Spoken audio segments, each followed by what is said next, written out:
Welcome back. You're watching True Scary Stories. Before we start, I need you to do one thing. Turn off the lights, because tonight's story isn't just scary, it's real. This is a true scary story. In this new story, an Appalachian hiker's final audio recording repeats one number, 919. The deep ridges of the Appalachian mountain range are home to thousands of miles of dense forest and hidden limestone caverns. Many people enter these woods every year to seek adventure, but some of them never return to the civilized world. Harlan Gable was a 39-year-old wildlife biologist who specialized in the study of apex predators and their behavior. He was currently working on a project to track the movement of black bears during the colder and leaner winter months. The biologist spent most of his time alone in the wilderness with only his telemetry gear and a heavy pack. He had set up a base camp in a remote valley that was known for its rugged terrain and steep cliffs. The weather was turning cold as a front moved in from the north and brought the threat of freezing rain today. Harlan was checking his traps when he noticed a flash of metallic silver reflecting from a small and shallow forest creek. He stepped through the thick brush and found a professional-grade audio recorder that was partially submerged in the cold water. The device was encased in a protective weather housing, but it was covered in a thick layer of gray mountain mud. Harlan carefully wiped the screen and pressed the power button to see if the internal battery still held a small charge. The screen flickered to life and showed that there was only one audio file stored on the large memory card inside. He plugged his headphones into the jack and listened to the recording, which lasted for exactly 9 minutes and 19 seconds. The sound was mostly the rushing of wind through the trees and the distant call of a solitary and lonely bird. Then he heard a man's voice whispering the numbers 919 over and over with a tone of extreme fear. The man sounded like he was hiding from something, and he was trying to keep his voice as quiet as possible. Harlan felt a chill run down his spine as he listened to the frantic and repetitive chanting of the mysterious hiker. The biologist decided to stop his bear research for the day and return to his camp to report the strange find. He used his satellite phone to call the local ranger station and spoke with a woman named Brenda Thorne who worked there. Brenda was the head dispatcher for the regional search and rescue team, and she had a reputation for being very thorough. She listened to Harlan's description of the recorder and asked him to stay at his camp until a team arrived. The dispatcher mentioned that a hiker named Bennett Ward had been reported missing in that exact area only 4 days ago. Bennett was a 31-year-old sound engineer who had traveled to the mountains to record the sounds of nature. His family had not heard from him since he set out on a solo trek toward the high and rocky ridges. The search party reached Harlan's camp by late evening, and they were led by a veteran woodsman named Elias Graves. Elias was a man who had spent over 40 years exploring every hidden corner and dark cave of the Appalachian Range. He took the audio recorder from Harlan and listened to the file while the other searchers set up their gear. The veteran ranger noted that the background noise in the recording contained a very strange and rhythmic thumping sound like metal. He suggested that the sound was coming from an old ventilation fan used in the deep and abandoned coal mines nearby. These mines had been closed for over 60 years, but many of the shafts were still open and very dangerous today. Elias believed that Bennett Ward might have fallen into one of the vertical shafts while he was exploring the ridge. The numbers 919 were still a mystery, but the ranger felt they might be a specific location or code. He checked his topographic maps and looked for any landmarks that might correspond to the 3 numbers found on the device. The search team began their investigation at the creek where Harlan had found the silver recorder in the thick mountain mud. They found a set of boot prints that were leading away from the water and toward a steep and rocky incline. The tracks were spaced far apart, which indicated that the man had been running in a state of great and sudden panic. They followed the prints for 2 miles until the trail ended abruptly at the entrance of a hidden and dark cave. This cave was not marked on any of the official maps used by the Forest Service or the local hiking clubs. Elias shone his powerful flashlight into the opening and saw a piece of equipment lying on the cold stone floor inside. It was a high-quality microphone mounted on a tripod, and it was pointed toward the back of the deep cavern. The team moved cautiously into the cave while the temperature dropped and the air became thick with the scent of ozone. Inside the cave, they found more evidence that Bennett Ward had been present and was working on a very large project. There were several notebooks filled with technical drawings of sound waves and notes about a frequency that he called the phantom pulse. Bennett wrote that he had discovered a natural resonance in the mountain that occurred only during a specific and rare alignment. He claimed that the sound was so low that it could not be heard by the human ear, but animals felt it. The notebooks mentioned that the frequency was exactly 9.19 hertz, and it caused a feeling of intense dread. Harlan Gable realized that the bears he was tracking had been avoiding this specific ridge for the last several weeks. The animals were sensitive to the infrasound, and it was driving them away from their traditional winter dens and sleeping areas. The biologist felt the same low vibration in his own chest as they moved deeper into the dark and quiet. The searchers found a small room at the back of the cave that had been used as a temporary camp. Bennett's backpack was sitting in the corner, and his sleeping bag was spread out on a flat and smooth stone. There was no sign of the sound engineer, but the walls of the room were covered in more hand carvings. The numbers 919 were etched into the limestone in a frantic and disorganized pattern that covered every single wall. Elias found another recording device sitting on the stone table, and he pressed the play button to hear the final entry. This recording was much shorter, and it contained the sound of a heavy door being slammed shut and a loud scream.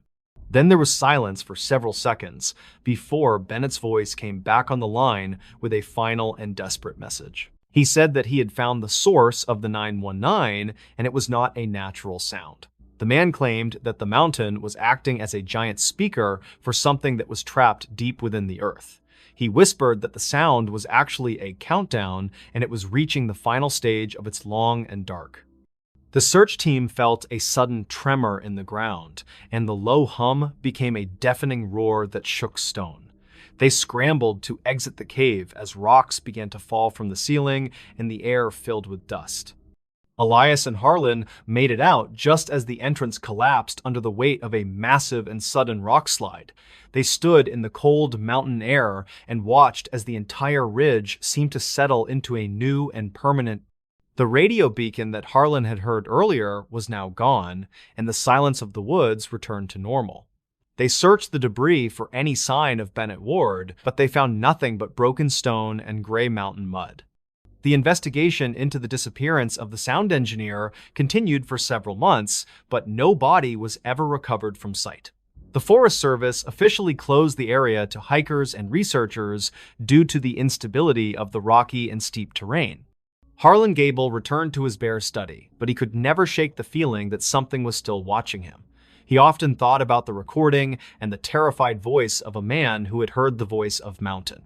The biologist decided to analyze the audio files using a specialized computer program at the local university laboratory and office. He discovered that the numbers 919 were not just a frequency, but a set of geographical and map coordinates.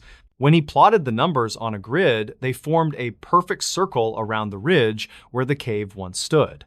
The center of the circle was a location that did not exist on any known map of the Appalachian Range. Local legend spoke of a hidden valley that appeared only once every 100 years when the moon was in position.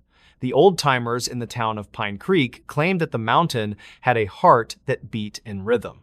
Harlan realized that Bennett Ward had found the entrance to this place, and he had been pulled inside by force. The numbers were a warning to anyone who was listening to stay away from the high ridge and the cave. The story of the final audio recording became a cautionary tale for the hikers who visited the remote and wild area. We are reminded that the earth has its own language, and sometimes we are not meant to understand the words. The final recording of Bennett Ward is kept in a secure vault, and it is never played for the general public. People say that if you listen closely to the wind on a cold night, you can still hear the voice. The mountain remains a place of deep mystery, where the past and the present often collide in the most strange ways. We must respect the boundaries of the wilderness and the secrets that are buried beneath the stone and the trees. Harlan Gable eventually moved away from the Appalachians and took a job at a coastal research station in the South. He never spoke about the 919 again, but he always kept a small piece of limestone in his desk. The stone was a reminder of the day he heard the heartbeat of the mountain and the voice of a man. We are all just visitors in a world that is much older and more complex than we can ever know. The silence of the forest is not always empty, but it is often filled with the echoes of the lost. The story of the hiker is a testament to the power of the unknown and the strength of the earth. The state police report on the incident mentioned that several other hikers had reported hearing a strange hum in the woods. None of them had found the cave or the recordings, but they all felt a sense of unease and dread.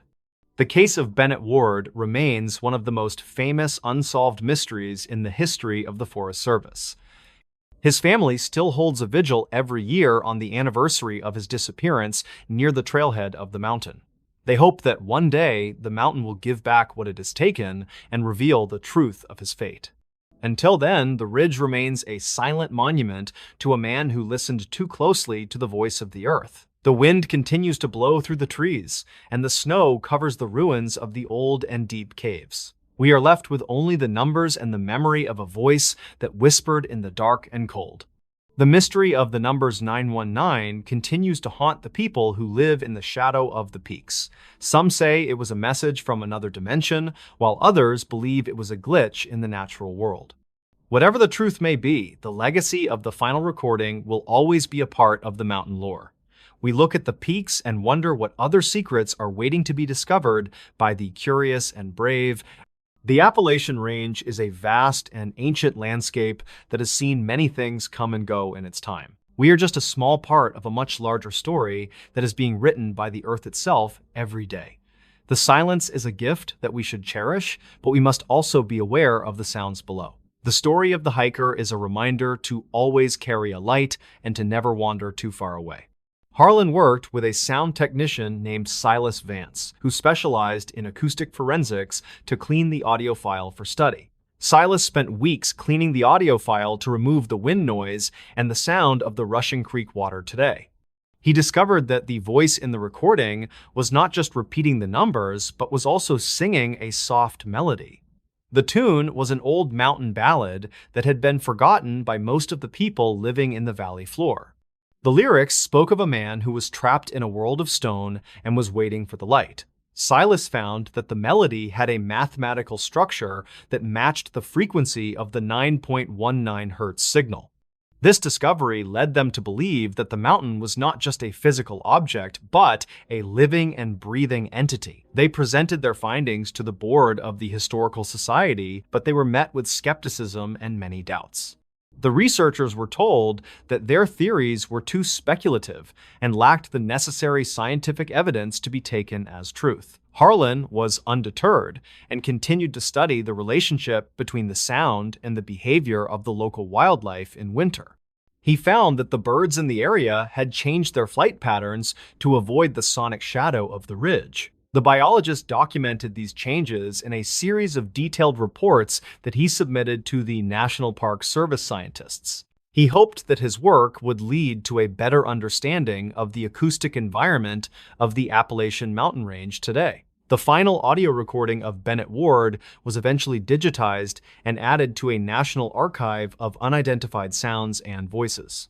It remains a subject of study for scientists and paranormal researchers who are interested in the mysteries of the deep woods. The mountain continues to stand as a silent witness to the events of that cold and dark winter day long ago. We are left with more questions than answers, but the mystery of the 919 will always linger in minds. The forest is a place where the logic of the world often breaks down and gives way to the unknown secrets. We must be prepared for the things that we cannot explain and the voices that we cannot always hear or understand. The hiker's final recording is a bridge to a world that we are only beginning to understand in the modern age. We listen to the static and wait for the next message to arrive from the deep and the dark places. The Appalachian Mountains are waiting for the next person who is brave enough to listen to the silent and old voice. The story of Bennett Ward is a reminder that we are never truly alone in the wilderness of the world today.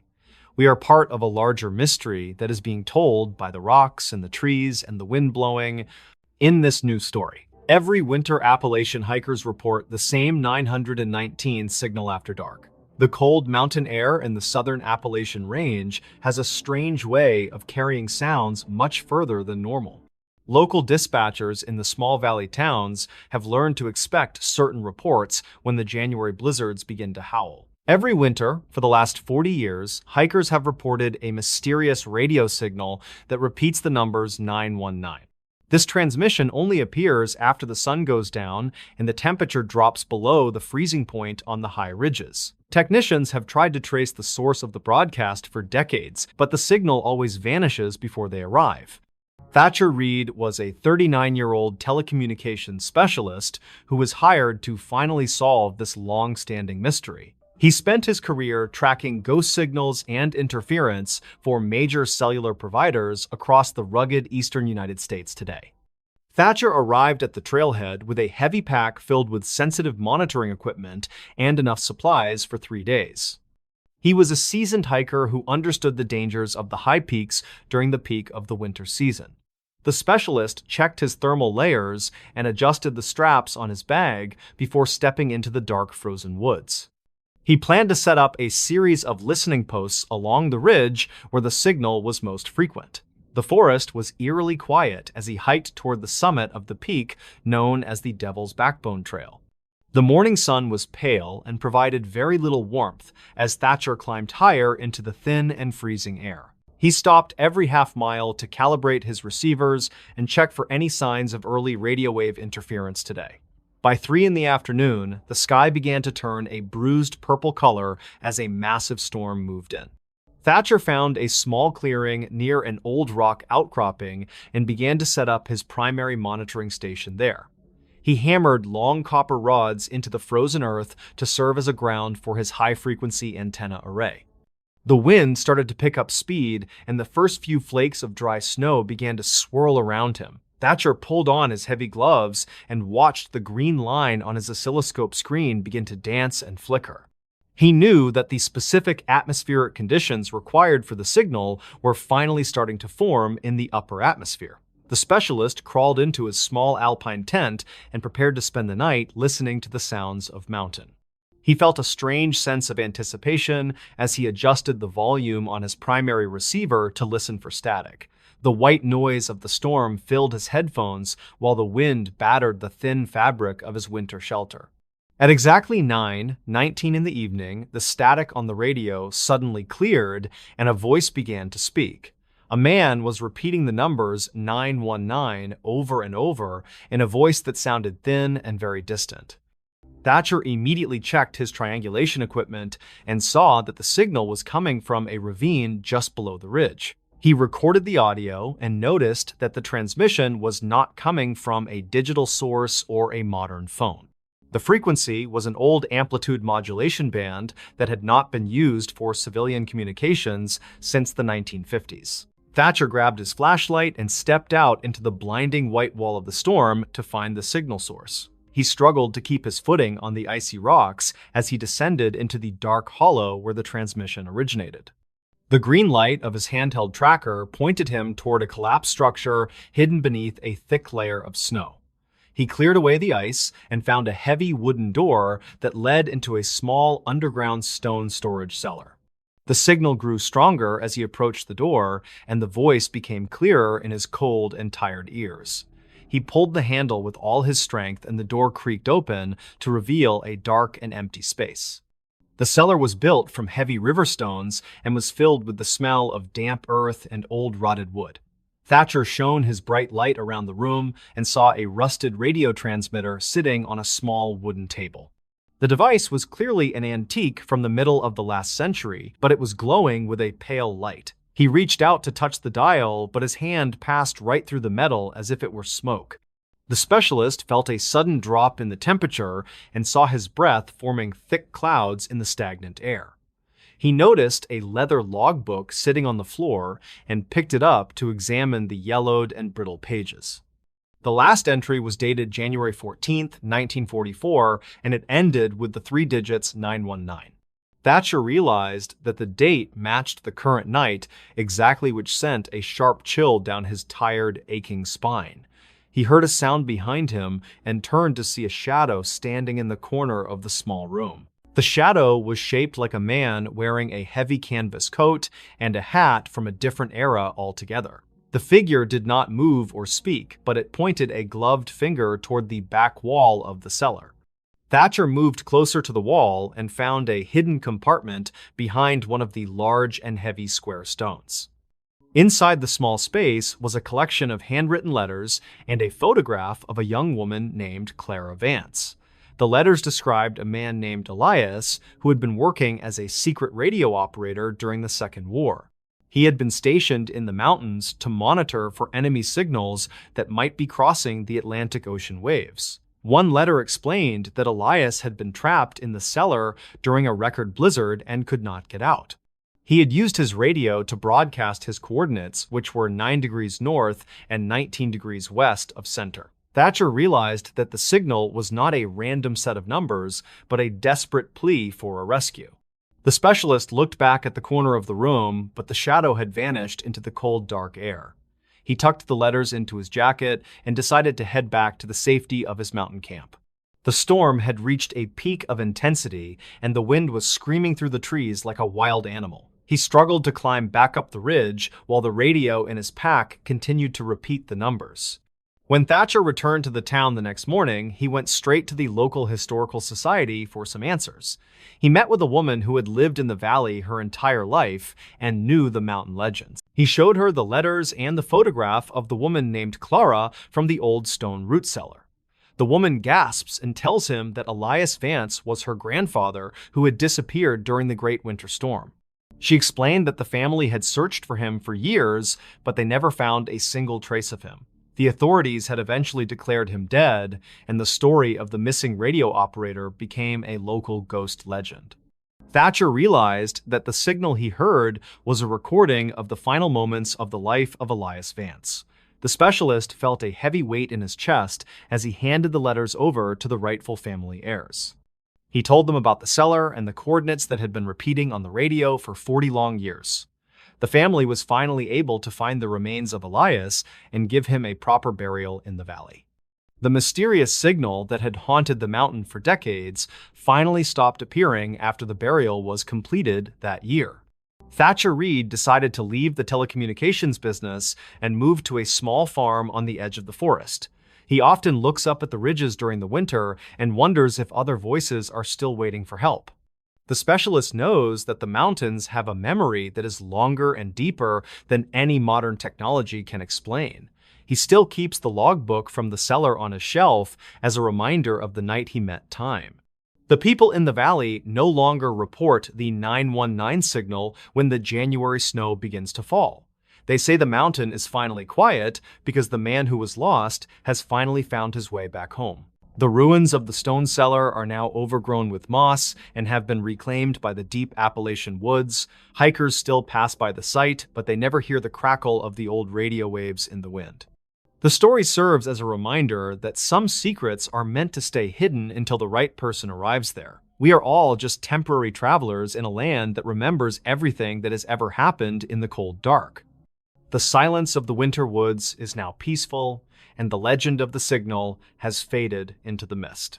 Investigators from the university eventually arrived to study the site, but they found no evidence of any radio equipment there. They claimed that the magnetic properties of the river stones might have created a natural recording of the old signals. Thatcher knew the truth was much more complicated than a simple scientific explanation could ever hope to fully describe. He had seen the shadow and felt the cold presence of a man who refused to be forgotten by history. The specialist never went back to the Devil's Backbone Trail during the month of January for the rest of his life. He preferred to stay by the fire and listen to the quiet crackle of the wood in his own stove. The letters and the photograph are now displayed in the local museum as a tribute to the Vance family history. Visitors read the story of the radio operator and look at the mountains with a new sense of quiet wonder. The numbers 919 are no longer a mystery, but a symbol of a promise that was finally kept. The winter wind still blows hard across the ridges, but it no longer carries the voice of a lost man. Some things are finally at rest, and the mountain has closed the door on that particular chapter of the past. The local dispatcher, who took the initial reports for 40 years, eventually visited the site to pay her final respects. She left a small bouquet of winter flowers near the collapsed stone chimney as a gesture of kindness and peace. The mountain seemed to accept the gift as the sun broke through the clouds for a brief moment that day. She felt a sense of closure that she had not experienced in all her years of working at the station. The reports of ghost signals have been replaced by simple stories of sightings of rare mountain lions and bears. The valley has returned to its quiet routine, and the mystery of the 919 signal is now a legend. Thatcher Reed remains the only person who knows exactly what it felt like to stand in that frozen room. He carries that memory with him like a secret map that leads to a place where time no longer exists. The Appalachian Mountains continue to stand as silent sentinels over the lives of the people who live in shadows. Every winter, the snow falls and covers the earth in a thick blanket of white that hides the old scars. We are left to wonder what other signals are being broadcast from the deep corners of our own forgotten history. The radio is quiet now, but the mountain is always listening for the next call that needs an answer. In this news story, they followed the 919 beacon through the snow. The trail suddenly ended. The deep winter silence of the Appalachian Range is often broken by a strange radio phenomenon that locals call the 919. Search and rescue teams have documented this specific electronic frequency appearing during the heaviest blizzards of the last 40 long years. Garrison Thorne was a 44-year-old veteran of the Mountain Safety Division with over 20 years of field experience. He was responsible for coordinating emergency responses during the most dangerous months of the winter season in the high ridges. The morning of January 14th in 2024 began with a light dusting of snow across the valley floor. Garrison arrived at the remote ranger station and checked the equipment logs to ensure the mountain repeaters were functioning correctly. He planned to spend the afternoon reviewing the safety protocols for the upcoming weekend, which promised a very severe storm. The radio on his desk crackled with a sudden burst of high-frequency static that sounded like a ticking clock. He adjusted the dial and heard a faint electronic beacon repeating the numbers 919 over and over again. This signal was coming from a remote section of the forest known as the Black Rock Drainage, where nobody lived. Garrison checked the satellite map and realized there were no registered hikers or researchers in that specific and dangerous area. He contacted the dispatch center to see if any other stations were picking up the strange and persistent beacon today. The operator confirmed that the 919 signal was being broadcast from a location 3 miles off the main. Garrison decided to investigate the source of the transmission before the weather conditions turned into a full and violent blizzard. He packed his thermal gear and a handheld tracker to follow the signal into the dense and dark pine groves. The wind picked up speed as he reached the trailhead, and the sky turned a dark and heavy shade today. He followed the pulsing green light on his tracking device while the snow began to fall in thick white sheets. The signal grew stronger with every step he took toward the deep ravine that sat at the base ridge. The tracker indicated that the source of the beacon was moving slowly toward the edge of a high granite cliff. Garrison struggled through the deep drifts of snow while the cold air began to bite at his exposed red skin. He shouted into the wind, but his voice was swallowed by the roar of the mountain storm as it arrived. The specialist noticed that the signal was not a modern digital pulse, but an old-fashioned analog wave from past. He checked his coordinates and realized he was standing on a path that had been closed since 1950 now. The trail had been abandoned after a series of strange disappearances that were never fully explained by the local police. He saw a set of footprints in the fresh snow that looked like they belonged to a man wearing boots. The tracks were leading directly toward the cliff edge, where the signal was strongest and most clear in his ears. Garrison felt a surge of adrenaline as he realized he was close to finding the person who was broadcasting signal. He stopped to catch his breath and pulled out a folder of historical documents that he kept in his pack. The records mentioned a radio operator named Silas Vance who had vanished in this exact spot during a blizzard once. Silas had been a fire lookout in 1924 when a massive lightning strike destroyed his high wooden tower. The archives noted that his last transmission was a distress call that featured the numbers 919 several times. Garrison compared the historical frequency to the one he was currently tracking through the white and blinding winter storm. The numbers matched perfectly, and the rhythmic ticking sound was identical to the reports from 100 years ago today. He looked at the footprints again and realized they were not sinking into the snow like normal human tracks should. They seemed to hover on the surface as if the person making them had no weight or physical body today. The searcher felt a cold chill that had nothing to do with the freezing temperature of the high mountain air. The dispatch center reported that the signal had a unique modulation consistent with equipment used in the early 1920s. Garrison pushed through a thicket of mountain laurel that was covered in a heavy crust of white and frozen ice. He checked his handheld radio and tried to make contact with the mysterious broadcaster using several different emergency calling bands. No one answered his calls, but the ticking sound of the beacon became faster as he climbed up the steep. The elevation was over 3,000 feet, and the air was getting thinner with every heavy step he took then. He noticed a strange smell in the air that resembled ozone and burnt electrical wires from an old and broken. The specialist stopped near a large outcrop of granite to recalibrate his tracking gear for the final and difficult stretch. He saw a flash of light through the trees that looked like a signal mirror reflecting the pale winter sun today. Garrison moved toward the light and discovered an old wooden crate that was half buried in the cold frozen earth. Inside the crate were several glass vacuum tubes and a coil of copper wire that looked brand new and shiny. This was impossible because the crate appeared to be a relic from a time when the mountain was still wild. He took a photograph of the find and marked the location on his digital map for the search team follow. The signal strength was now pegged at maximum, and the handheld tracker was vibrating with a heavy and constant rhythm. He looked up and saw a shadow moving through the trees only 50 yards ahead of his current position. The figure was tall and wore a heavy canvas coat that looked like it belonged in a museum of history. Garrison called out again and asked the man to stop because the edge of the cliff was only a few. The shadow did not turn around, but continued to walk with a slow and steady pace toward the dangerous drop. The searcher ran as fast as he could through the waist-deep snow to reach the person before they fell. He reached the edge of the granite cliff just as the figure stepped out into the empty and white air. Garrison lunged forward to grab the coat, but his hands passed right through the fabric, as if it were. The shadow vanished into the swirling snow, and the ticking sound of the radio beacon suddenly stopped in his ears. He fell to his knees on the very edge of the abyss and looked down into the dark. He shone his powerful flashlight into the ravine and saw a collection of rusted metal beams lying at the bottom. The remains of the old fire tower were twisted like a rib cage and were partially covered by a century of... There was no sign of the man he had been following, and the fresh footprints in the snow simply stopped. Garrison looked down at the ground near his feet and saw a small brass object glinting in the pale. He picked it up and realized it was an old service key with the numbers 919 stamped.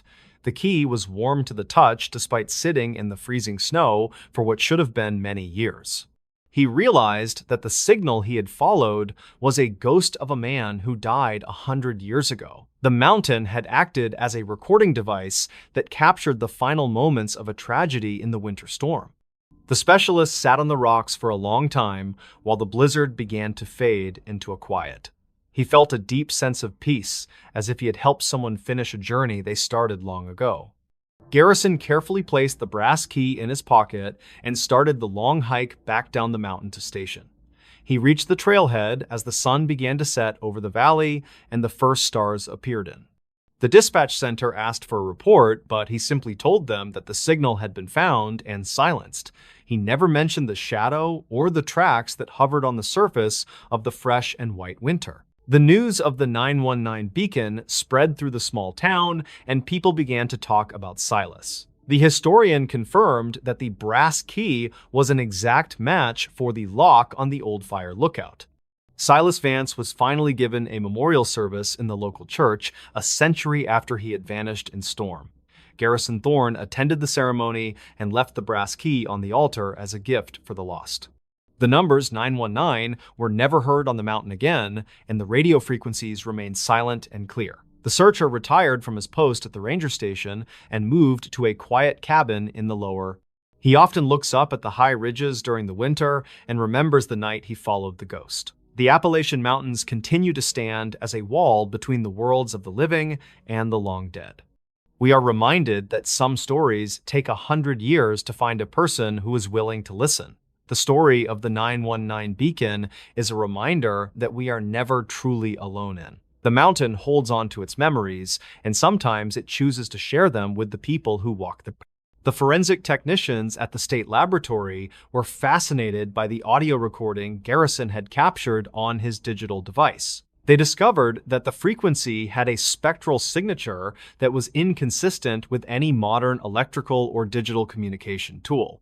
The waves were shaped like a sine wave produced by an old spark gap transmitter from the early 1900s. This technology had been used by the Forest Service to send Morse code across long distances before the telephone lines. The technicians also noticed a faint background noise in the recording that sounded like a heavy iron door being shut. This sound matched the descriptions of the fire tower hatch that Silas Vance would have used every single day.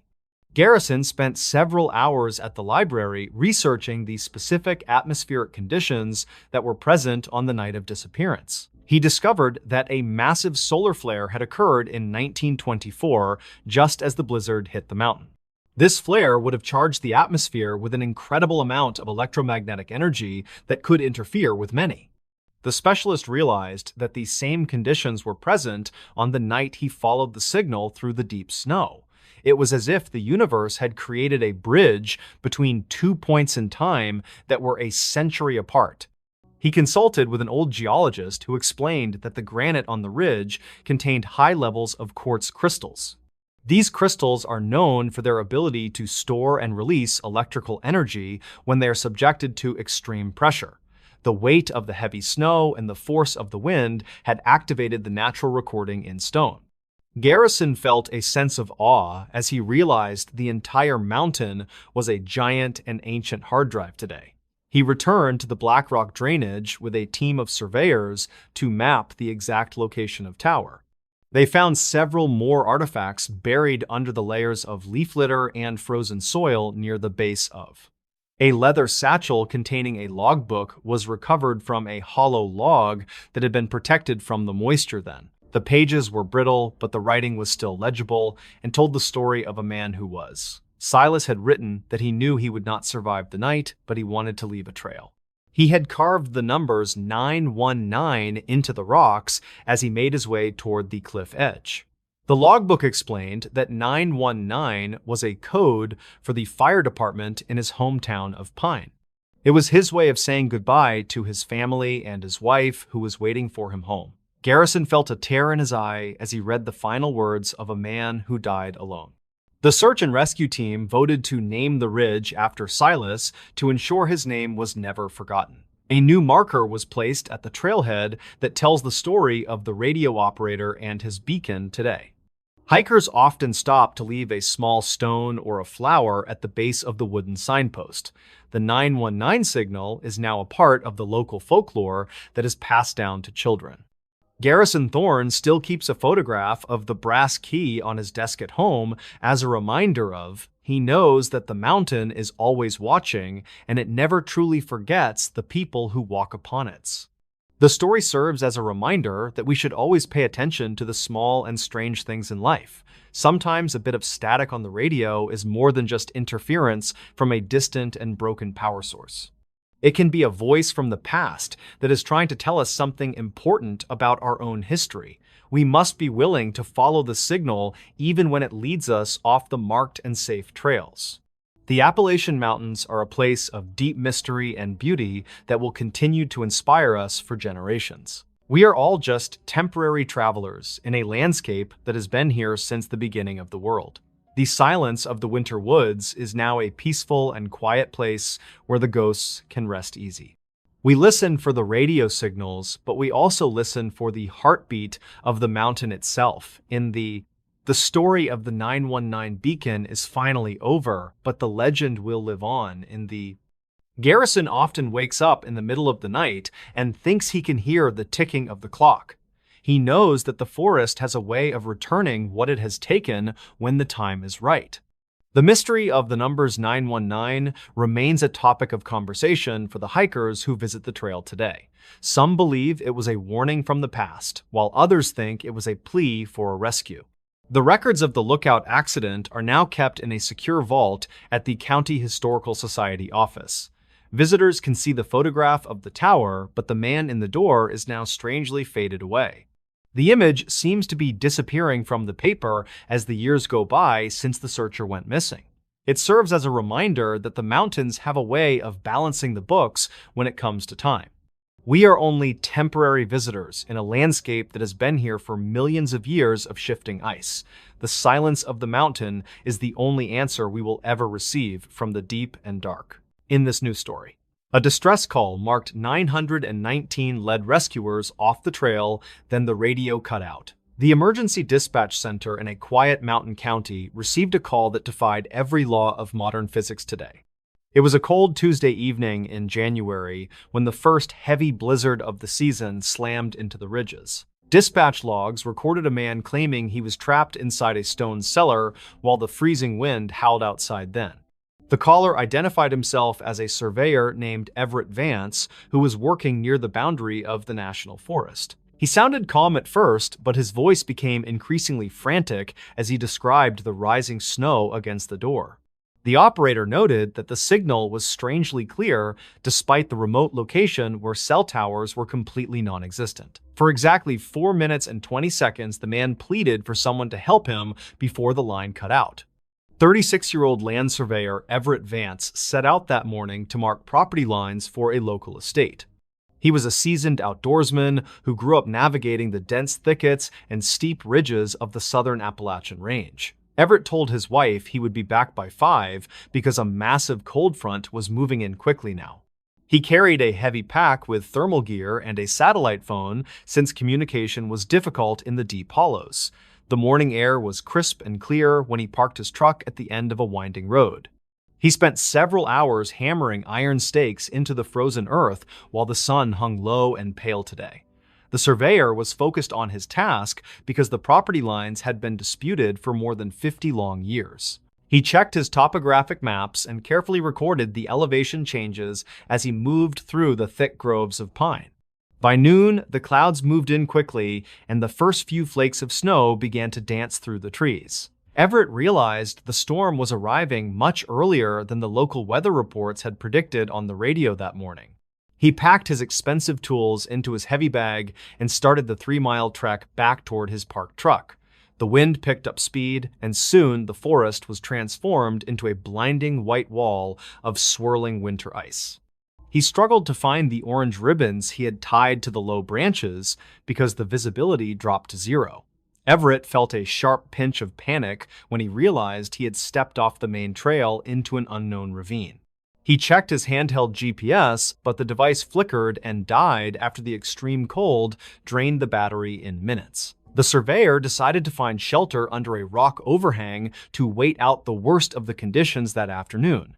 He stumbled upon a collapsed stone chimney that once belonged to a pioneer homestead hidden deep within the protected forest. A small wooden door led down into a root cellar that seemed remarkably intact despite the weight of the snow. Everett squeezed inside the cramped space and pulled the heavy door shut to block out the biting wind and air.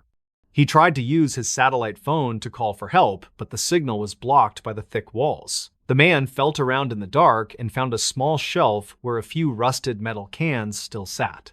He waited for several hours while the storm roared outside and the temperature inside the cellar began to drop rapidly. Everett decided he had to make a move before the snow drifted over the entrance and trapped him underground forever. He pushed against the heavy wooden door, but it would not budge because several inches of ice had sealed it. The fear of being buried alive began to take hold as he realized his situation was becoming quite desperate today. He pulled out his emergency radio and managed to catch a faint signal from a repeater tower on the ridge. He dialed the emergency number and whispered his location into the receiver while his breath came out in thick clouds. Dispatchers heard him describe the stone cellar and the smell of damp earth as he begged for someone to help. He told them he could hear someone walking on the floorboards above him, even though the house was a ruin. The operator asked him to stay calm and promised that a rescue team would be sent to his exact coordinates. Everett mentioned that he could see a faint light flickering through the cracks in the old floorboards above his head.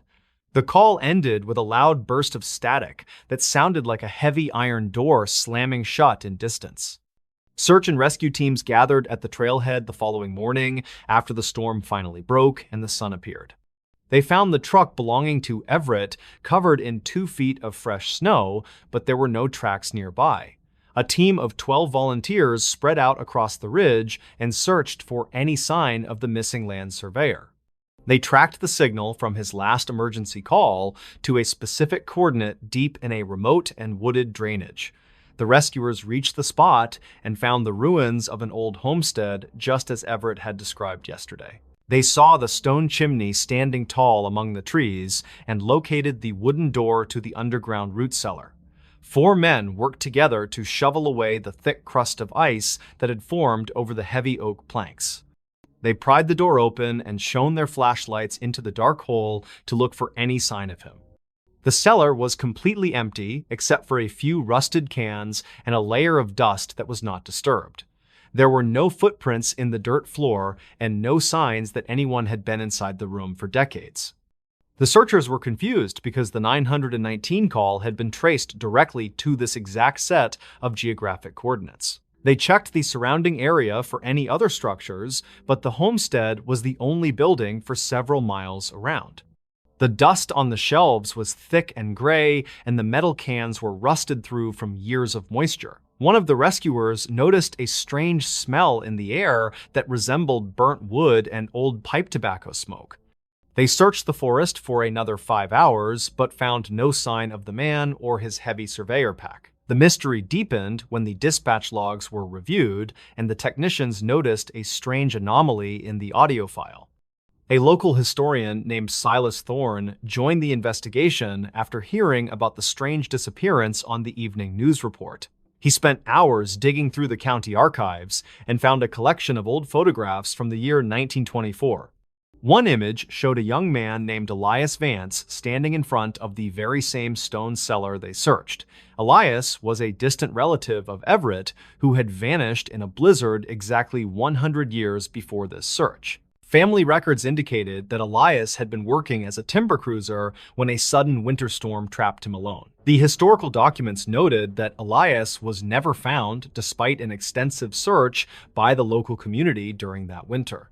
Silas showed the rescue team a journal entry from a witness who claimed to hear shouting coming from the earth. The witness reported hearing a man calling for his wife from inside the root cellar long after the snow melted. Investigators compared the recording of the emergency call to the descriptions of Elias found in the old handwritten family letters. The voice on the tape sounded remarkably like the descriptions of a man who had been lost for a century. Forensic technicians analyzed the signal and discovered that the call did not actually originate from a modern satellite phone device. The frequency matched a type of radio equipment that had not been in regular use since the middle of 1940. Silas pointed out that Elias had a wife named Clara who had waited for him until the day she died. The 919 call recording featured a moment where the caller whispered the name Clara before the line went dead. This detail was never released to the public, but it sent a wave of fear through the entire local community. The coordinates of the call matched the exact spot where Elias was believed to have taken shelter during the storm. The audio experts discovered that the background noise in the call contained sounds of a working farm from the past. They could hear the distant lowing of cattle and the ringing of a blacksmith hammer on a heavy steel anvil. These sounds were impossible because the area had been a protected national forest with no farms for over 80 years. The signal itself seemed to be bouncing off an invisible layer in the atmosphere that only exists during solar flares. A solar flare had indeed occurred on the night Everett went missing, which added another layer to the mystery today. Technicians from the state university were called in to study the strange magnetic readings near the old stone chimney. They found that the magnetic field in the cellar was spinning in a way that defied the laws of nature. It was as if the room itself was a pocket of time that had become stuck in the past. The search for Everett Vance continued for another week until the spring thaw began to pull the snow away today. A group of hikers found his body resting quietly at the base of a tall cliff 5 miles away then. He was wrapped in his thermal gear, and his pack was still strapped tightly to his tired and frozen shoulders. His satellite phone was tucked away in a side pocket, and the battery was still showing a full charge today. Investigators checked the call logs on the phone, but there was no record of any call made to the center. The 919 call that the dispatchers answered had come from a source that could not be traced to him. His internal GPS showed that he had never even reached the homestead ruins during his long trek through the storm. He had fallen from the cliff hours before the call was ever received by the dispatch center in town. The state police held a press conference, but they had no answers for the grieving family of the lost surveyor. They could not explain how a call was made from a location he never visited while he was clearly dead. The mystery of the 3-digit code 919 remained a topic of intense debate among the local residents. Some experts suggested it was a forgotten emergency code used by early timber companies during the Great Depression era today. Others believed it was a sequence of numbers that held a personal meaning to the Vance family for many generations. The cedar chest in the attic of the family home contained more clues that only deepened the strange mystery. Inside the chest was a map drawn by Elias Vance that showed the exact location of the stone root cellar. The map was marked with the numbers 919 in heavy black ink near the corner of the page. It appeared that both men were drawn to the same spot in the woods by a force they misunderstood today. The coordinates of the 919 call led the rescuers to a place where a man had died a century ago. Some people believe that the mountain has a way of folding time when the wind blows through the pines then. Everett had never made it to the cellar, but his ancestor may have finally found a way to reach out. The stone walls of the old homestead remain silent today as the forest slowly grows back over the history now. An iron key was later found in the pocket of Everett, which fit the lock of the old cellar. No one knows how he got the key or why he was carrying it on the day he disappeared. The mountain continues to guard its secrets while the snow falls softly over the ridges of the deep woods. It serves as a reminder that some messages take 100 years to reach the people who are finally listening. The local dispatcher who took the call was named Joyce Miller, and she had worked at the station for years. She told investigators that the voice on the other end of the line was filled with a strange ancient static. The man had asked for a woman named Clara, which was the name of the wife of Elias Vance then. Joyce felt a chill go down her spine as she listened to the recording of the call in the office. She noticed that the background noise included the sound of a wood stove crackling, even though the cellar had nothing. The logs showed the call was placed at the exact minute the storm reached its peak intensity over the ridge.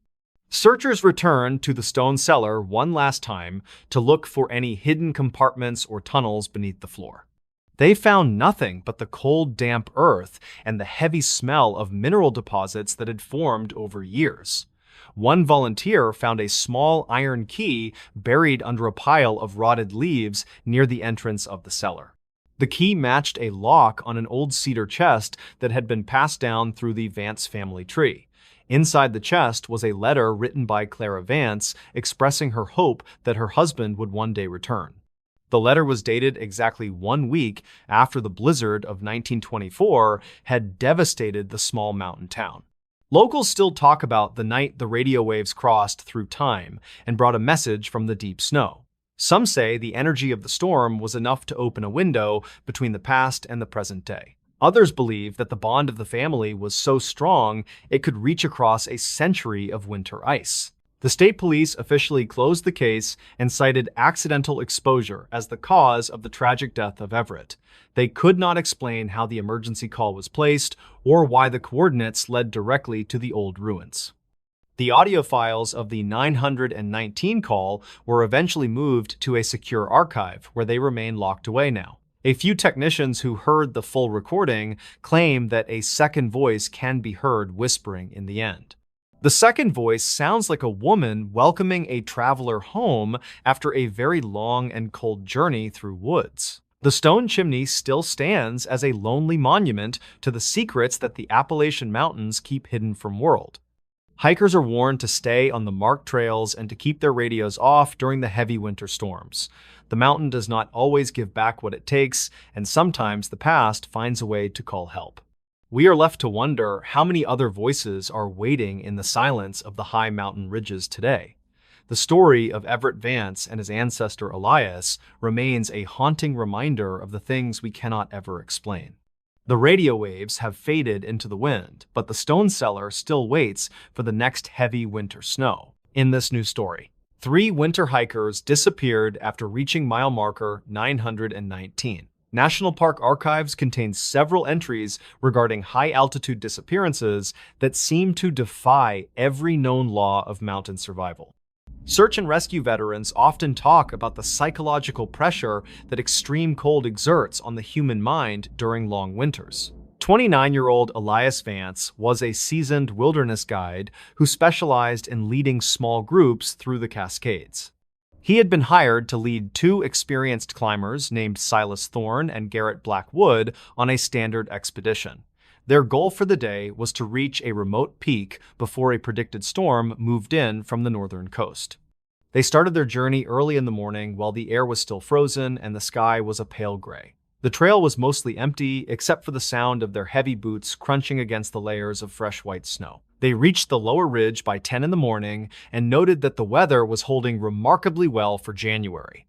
Elias checked his compass and confirmed that they were on schedule to reach the summit plateau well before the sun set. He noticed a strange marking on a granite slab that looked like a freshly painted number 919 in red. The marking was not on any of his official topographic maps, and it looked out of place in the pristine wilderness. Silas mentioned that he had heard stories about unauthorized trail markers appearing in this specific sector during the previous winter months. They continued past the marker because the path ahead seemed clear and the snow conditions were stable for their heavy gear. The temperature began to drop rapidly as they climbed higher into the thin and freezing air of the mountain peaks. The incident began when a sudden wall of thick gray fog rolled over the ridge and obscured the entire valley floor. Elias signaled for the group to stop and huddle together to maintain their body heat during the whiteout conditions. He pulled out his radio to check in with the base station, but the speaker only emitted a high-pitched whine. Garrett pointed toward a faint light that seemed to be flickering through the trees about 50 yards off the main trail. They decided to move toward the light because it looked like the silhouette of a small wooden patrol cabin or shelter. When they reached the clearing, the light vanished, and they found themselves standing in front of another large red marker. This one also displayed the number 919, but it was carved deeply into the trunk of a dead pine. Elias felt a sudden wave of disorientation as his digital watch began to cycle through the numbers at an impossible speed. The complication deepened when the group realized that their own footprints in the snow had completely vanished behind them within minutes. Silas claimed he could hear the sound of a rhythmic pulsing coming from somewhere beneath the frozen ground where they stood. They found a discarded backpack that belonged to a hiker who had been reported missing in 1984 near here. Inside the pack were several rolls of undeveloped film and a handwritten journal that ended with a very strange entry. The journal entries described a phenomenon where the mountain would play back the voices of loved ones to lure people away. Elias tried to keep the group focused on building a temporary snow shelter, but Garrett began to wander toward the edge. He said he could hear his sister calling his name from the bottom of a nearby frozen and dark crevice. The investigation into their disappearance began the following morning when the storm finally broke and the sun revealed the ridge. Search teams found the snow shelter that Elias had started to build, but it was completely empty of any gear. They discovered a camera belonging to Silas Thorne that contained photos of a door standing alone in the middle of a field. There were no tracks leading away from the site, which confused the trackers who had decades of experience in the mountains. A park ranger named Miller found a series of radio logs that had been recorded during the height of the blizzard. The logs captured a voice repeating the numbers 919 in a tone that sounded exactly like Elias Vance himself. This was impossible because Elias did not have his radio turned on when the signal was first captured by the station. Evidence from the archived dispatch logs showed that 3 separate emergency pings were detected from the coordinates of the closed trail. These pings did not match the digital signature of the modern devices that Elias and his 2 companions were carrying. Witness statements from a nearby observation post mentioned a blue flash of light occurring at exactly 9:19 in the evening. The step-by-step recreation of their final hours suggested they had walked in a perfect circle around the marker. Rangers found a series of internal notes left by previous search teams who had encountered the same repeating digital interference. One note from 1992 warned that the frequency of 9.19 megahertz could cause severe auditory hallucinations. The searchers found Garrett's ice axe embedded in a tree trunk nearly 30 feet above the current level of the snow. The investigation took a darker turn when the undeveloped film from the 1984 backpack was finally processed in a lab. The images showed Elias and Silas and Garrett standing next to the same red marker they had found that morning. They were wearing the exact same winter clothing and carrying the same gear that was purchased only a few weeks prior. This meant that the group had somehow been photographed 40 years before they had ever set foot on the mountain. The forensic team also discovered that the handwriting in the 1984 journal matched the handwriting of Silas Thorne perfectly. Every detail in the old notes described the events that Elias and his team were experiencing in the present day. The mountain had seemingly captured their presence in a loop that spanned several decades of recorded Park Service history. The twist occurred when the investigators reached the actual mile marker 919, which was located miles away from the ridge. They found 3 sets of boots neatly stacked on top of the marker, but there was no sign of the bodies. The leather of the boots was warm to the touch, despite being exposed to the sub-zero temperatures for several days. Forensic analysis confirmed that the warmth was coming from a residual thermal energy trapped within the fibers of the material. This thermal signature matched the biological frequency of the 3 missing hikers as recorded in their medical files at base. The number 919 was not a distance marker, but a specific resonant frequency that the mountain used to store energy. The hikers had not died in the traditional sense, but had been converted into a digital signal within the stone. Rangers now tell stories about the hikers who reached the marker and became part of the mountain itself for eternity.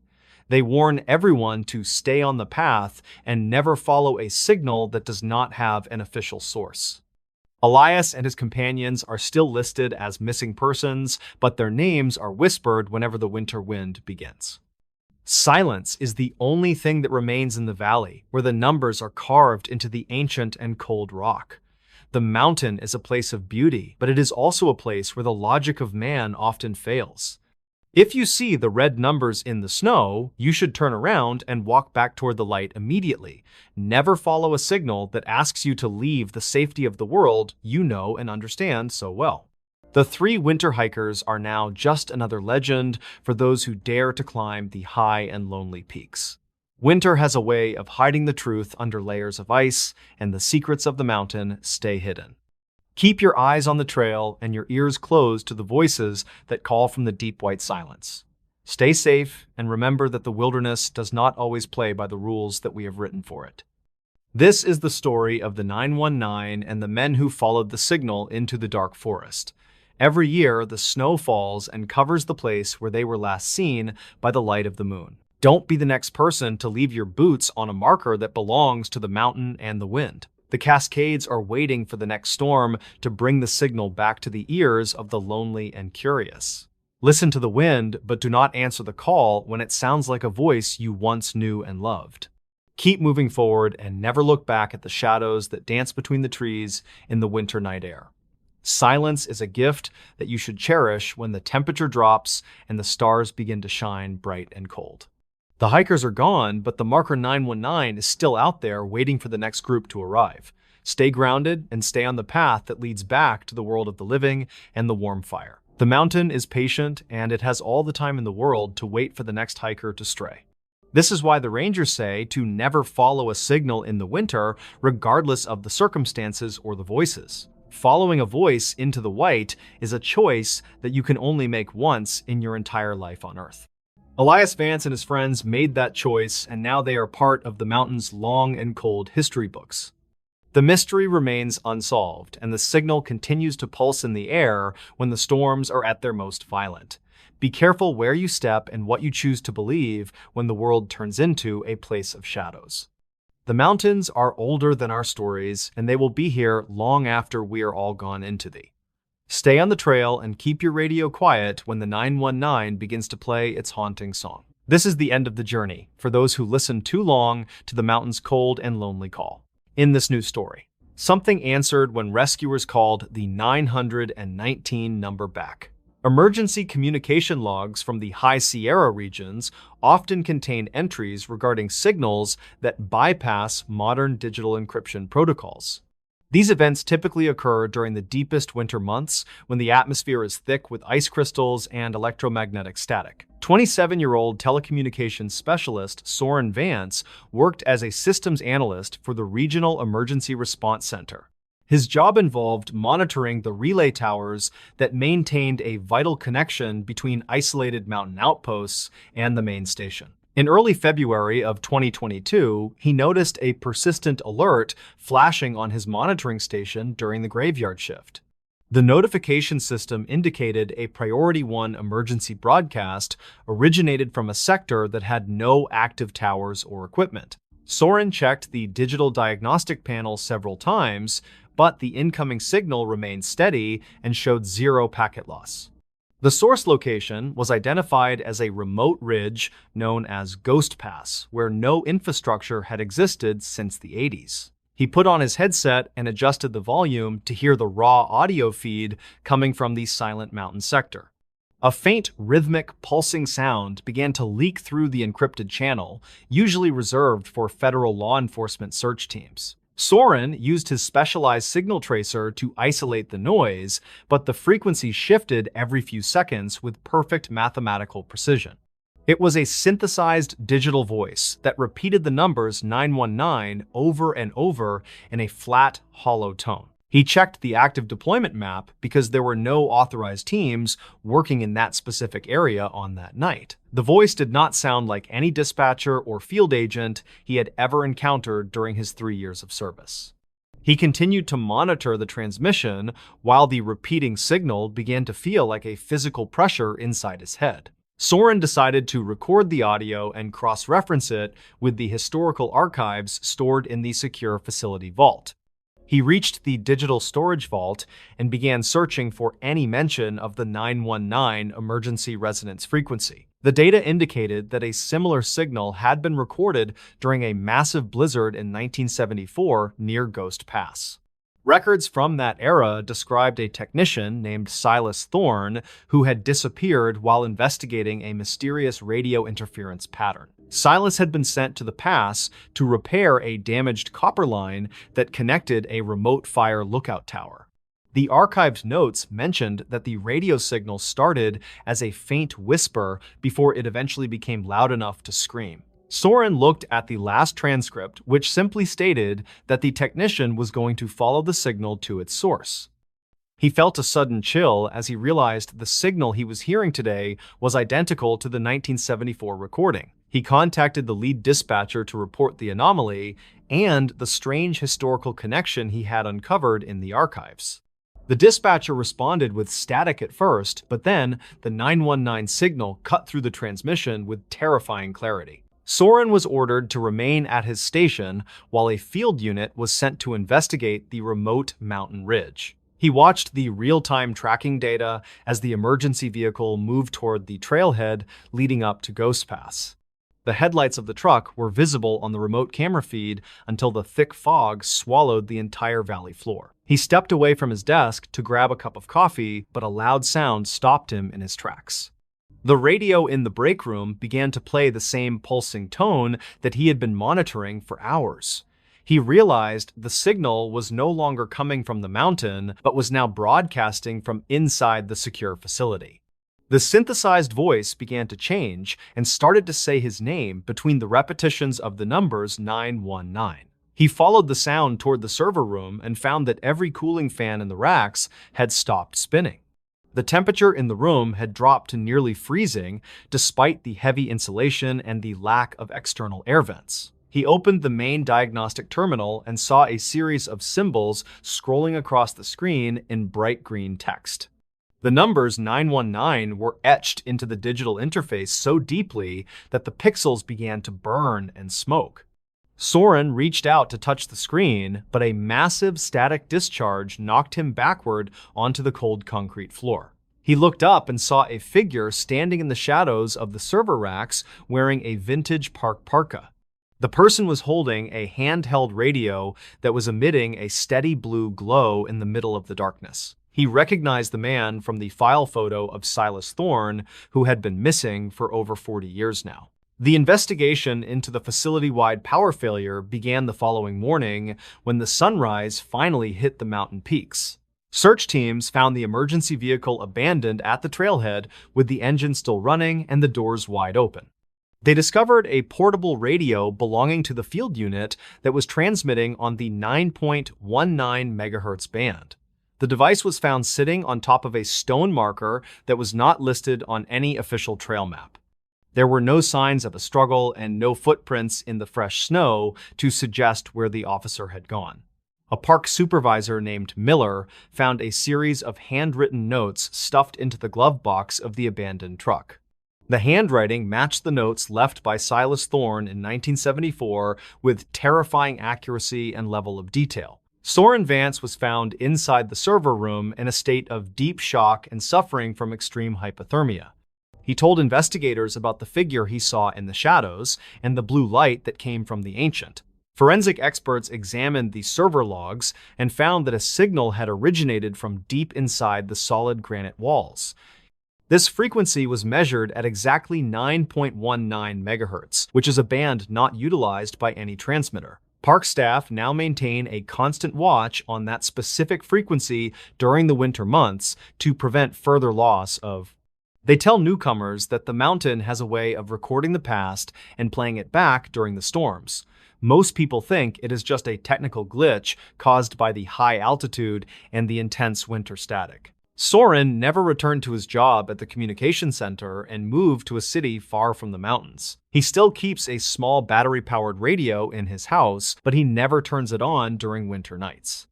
The mystery of the signal remains a quiet warning for those who work the high and lonely mountain relay stations. Silence is usually the safest thing you can hear when you are monitoring the vast and empty winter wilderness alone. Following a signal into the dark is how many careers end before the sun has a chance to rise again.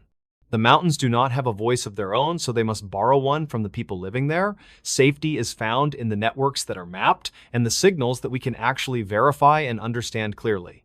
Dispatchers say to ignore the 919 because the source is never something that wants to be truly found. Stay on the grid and keep your radio tuned to the channels that the living people still use today. Winter has a way of making the world feel small and the mysteries of the air feel dangerous. Every year, the snow covers the evidence of those who decided to follow the signal into the high mountain pass. If you hear that pulsing sound in your headset, you should turn it off and walk away from the mountains. Nothing good ever comes from a signal that asks you to leave the safety of the known and familiar world. The mountain is a beautiful place, but it does not care if you find your way back to safety. Listen to the wind and the trees, but do not listen to the numbers that repeat in the dark night. Silence is a gift when the temperature drops and the world becomes a place of shadows and cold white snow. Soren knows the truth of the warning because he felt the pull of the mountain on that final night. He survived because he chose to close his eyes and ignore the haunting sounds coming through his small headset speaker. Many others were not as lucky, and their names are now part of the long list of the missing hikers. Keep your gear ready and your mind sharp when the winter wind begins to howl through the ancient forest trees. The signal is still out there waiting for the next person to listen long enough to feel the cold bite. Don't follow the 919 because the destination is a place where the sun never quite seems to rise. Stay safe and stay grounded when the high peaks call out with voices that do not belong to humans. The forest is deep, and the secrets are older than the names we have given to the stone. And keep the light on and the radio quiet while the winter holds the world in its cold and heavy. This is why the dispatchers tell you to never follow a signal that you cannot find on a map. The final report on the incident at Ghost Pass was heavily redacted by the regional authorities before being filed away. They claimed that a natural gas pocket had caused the hallucinations and the strange behavior of the electronics involved there. Soren did not believe the official explanation because he still felt the cold in his bones whenever it snowed outside. He spent his time researching the history of the ridge and found dozens of similar cases dating back several centuries. Each disappearance was preceded by a report of a repeating signal or a rhythmic sound coming from the mountain peaks. The local tribes had names for the mountain that translated to the place where the voices are kept forever. He realized that the technology we use to communicate is just another tool for the mountain to use against. The 919 signal was a lure designed to capture the curiosity of those who listened to the air. He often wondered if Silas Thorne was still wandering the server rooms of the world looking for a digital connection. The blue light he saw that night was not a part of any electrical system he had ever studied before. It was a manifestation of the energy that the mountain had stored over thousands of years of human activity there. He began to write his own logbook to document the things the authorities tried to hide from the public. He warned that the digital age had only made it easier for the mountain to find its next human victim. The frequency of the human heart is reportedly close to the resonance of the granite found in the Sierra. This similarity allows the mountain to broadcast directly into the minds of the people who are sensitive to it. Soren kept his notes hidden in a secure box that he buried in his backyard near the desert floor.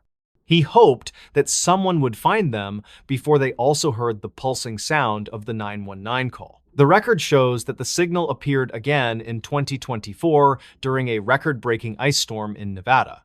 This time, a group of 3 researchers disappeared while tracking the movement of a glacier near Ghost Pass ridgeline. Their last transmission was a series of numbers that matched the 919 frequency with perfect digital audio quality. The search teams found no trace of their equipment or their bodies, despite a massive effort lasting 3 full weeks.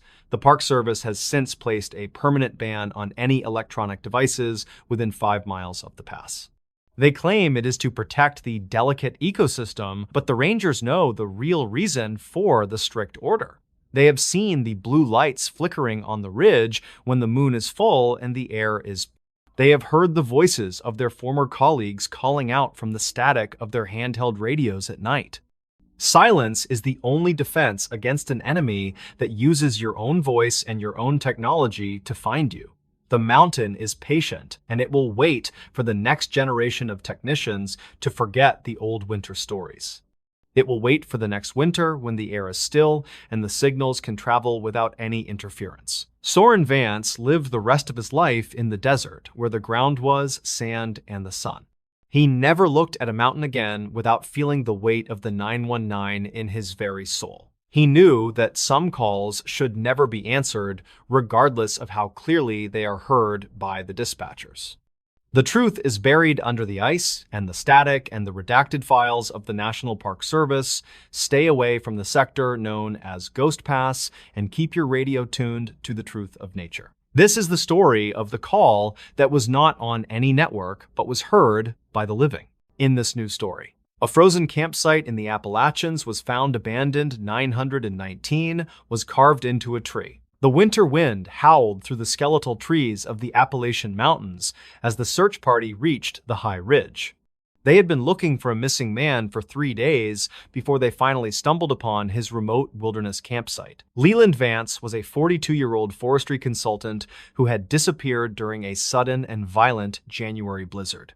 The campsite was strangely intact, with his tent still standing and his expensive gear laid out as if for dinner. The only thing that was out of place was a series of numbers carved deeply into a nearby pine tree. Search leader Elias Graves noted that the campsite looked like it had been abandoned in a very great hurry today. The stove was still sitting on a flat stone-and-a-half eaten meal was frozen solid in a bowl. There were no footprints leading away from the site because the heavy snow had filled in every single track already. One of the volunteers pointed toward a large white pine tree that stood on the edge of the small clearing. Deeply carved into the frozen bark were the three numbers 919 in a very clean and precise hand. Leland Vance was a seasoned professional who spent most of his adult life mapping the remote corners of the wilderness. He was hired by a private land trust to survey a rugged section of the forest that had been untouched. The man was known for his meticulous planning, and he never entered the woods without a secondary and tertiary plan. His wife reported that he had been excited about the project because it involved several thousand acres of ancient forest. Leland drove his rugged truck to the end of a logging road and set out on foot with his pack. He carried enough food for 5 days and a high-frequency radio to keep in touch with the base camp. The weather forecast had been clear when he started his trek toward the high ridges of the deep mountain range. He reached the survey site by late afternoon and set up his tent before the light began to fade away. The forestry consultant recorded a brief radio check-in to confirm that he had arrived safely at his first waypoint.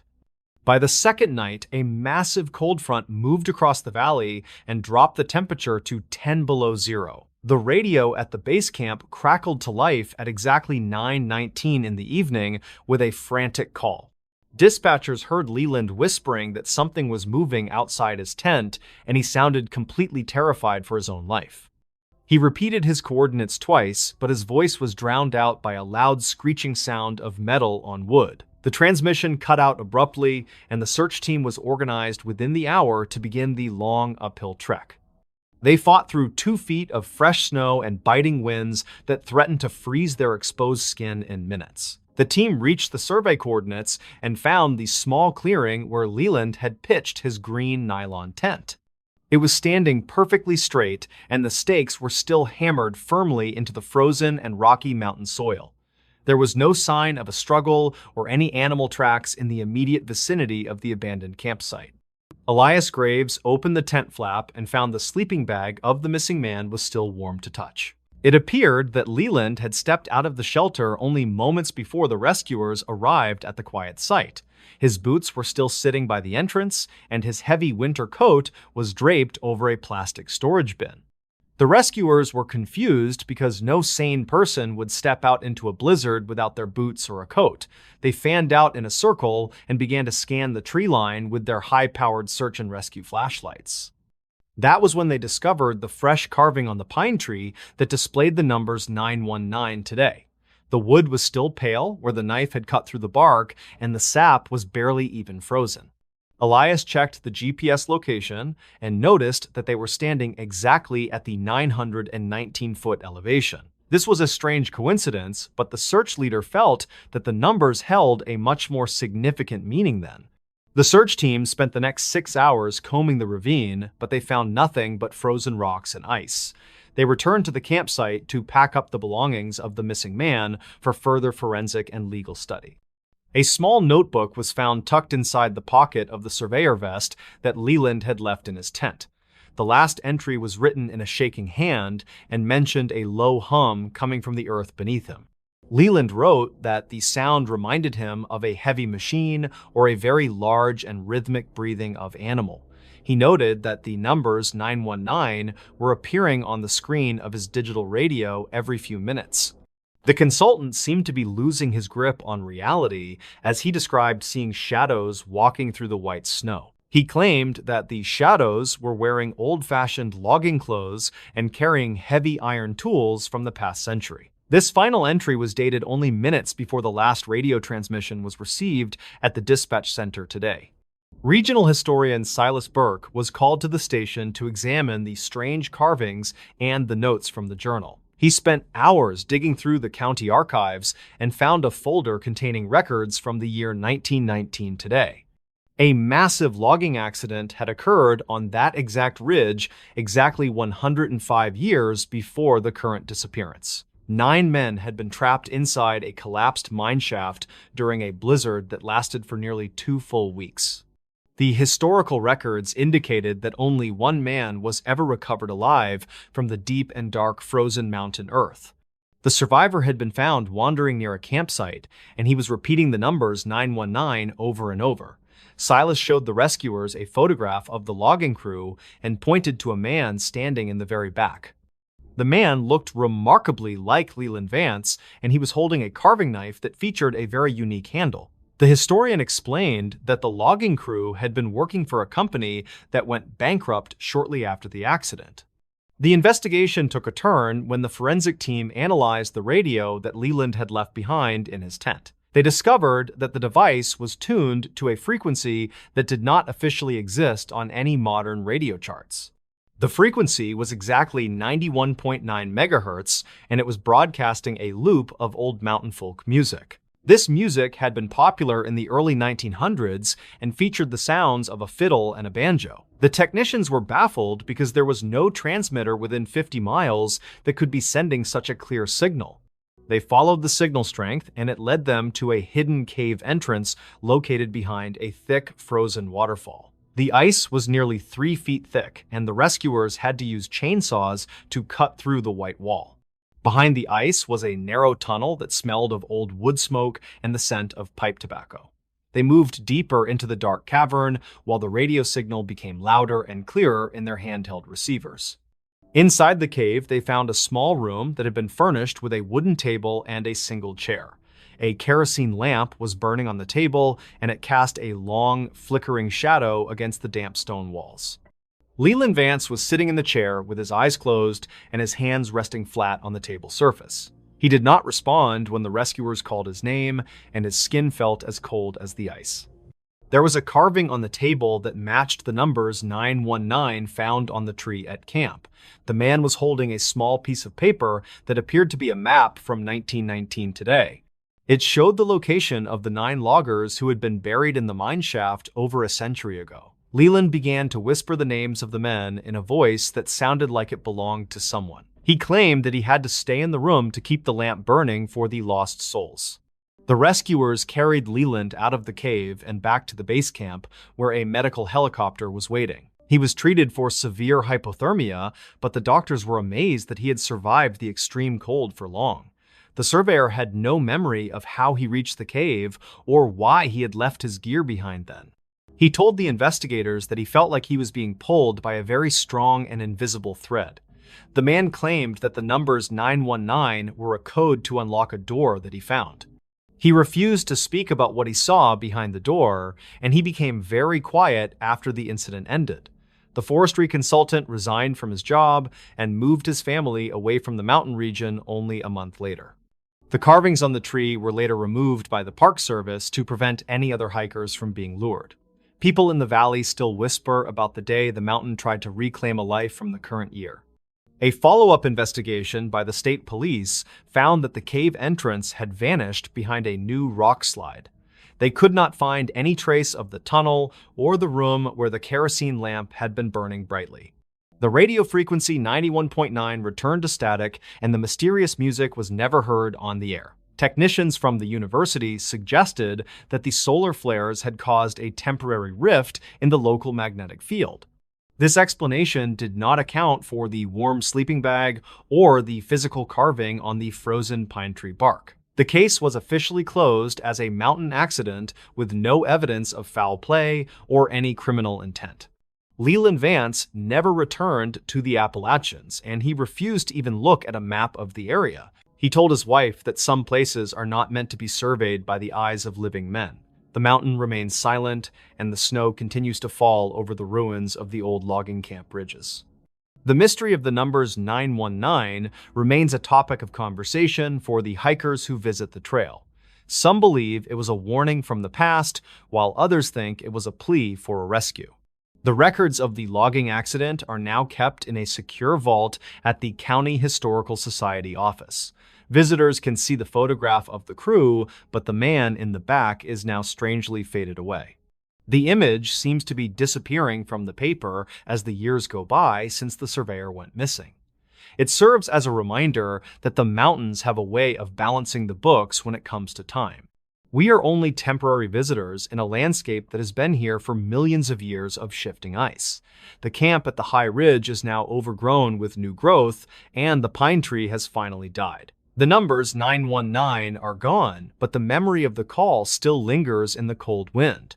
The forest has a way of hiding its most dangerous secrets beneath a layer of white snow and dark shadows. We listen for the radio signals, but often find only the silence of the trees and the heavy mountain air. Leland Vance is safe in the valley, but his spirit seems to have stayed behind in that dark stone room. He often wakes up in the middle of the night and whispers the numbers to the empty and quiet air. His family watches him with concern, but they know that some experiences can never be fully explained by science. The Appalachian Range continues to stand as a wall between the past and the present for those who listen. Every winter, the snow falls and the mountain waits for the next person to step off the marked trail. We must remember to keep our lamps burning and to never follow the shadows into the deep frozen woods. The story of the campsite is a warning to all who think they can master the wild and old.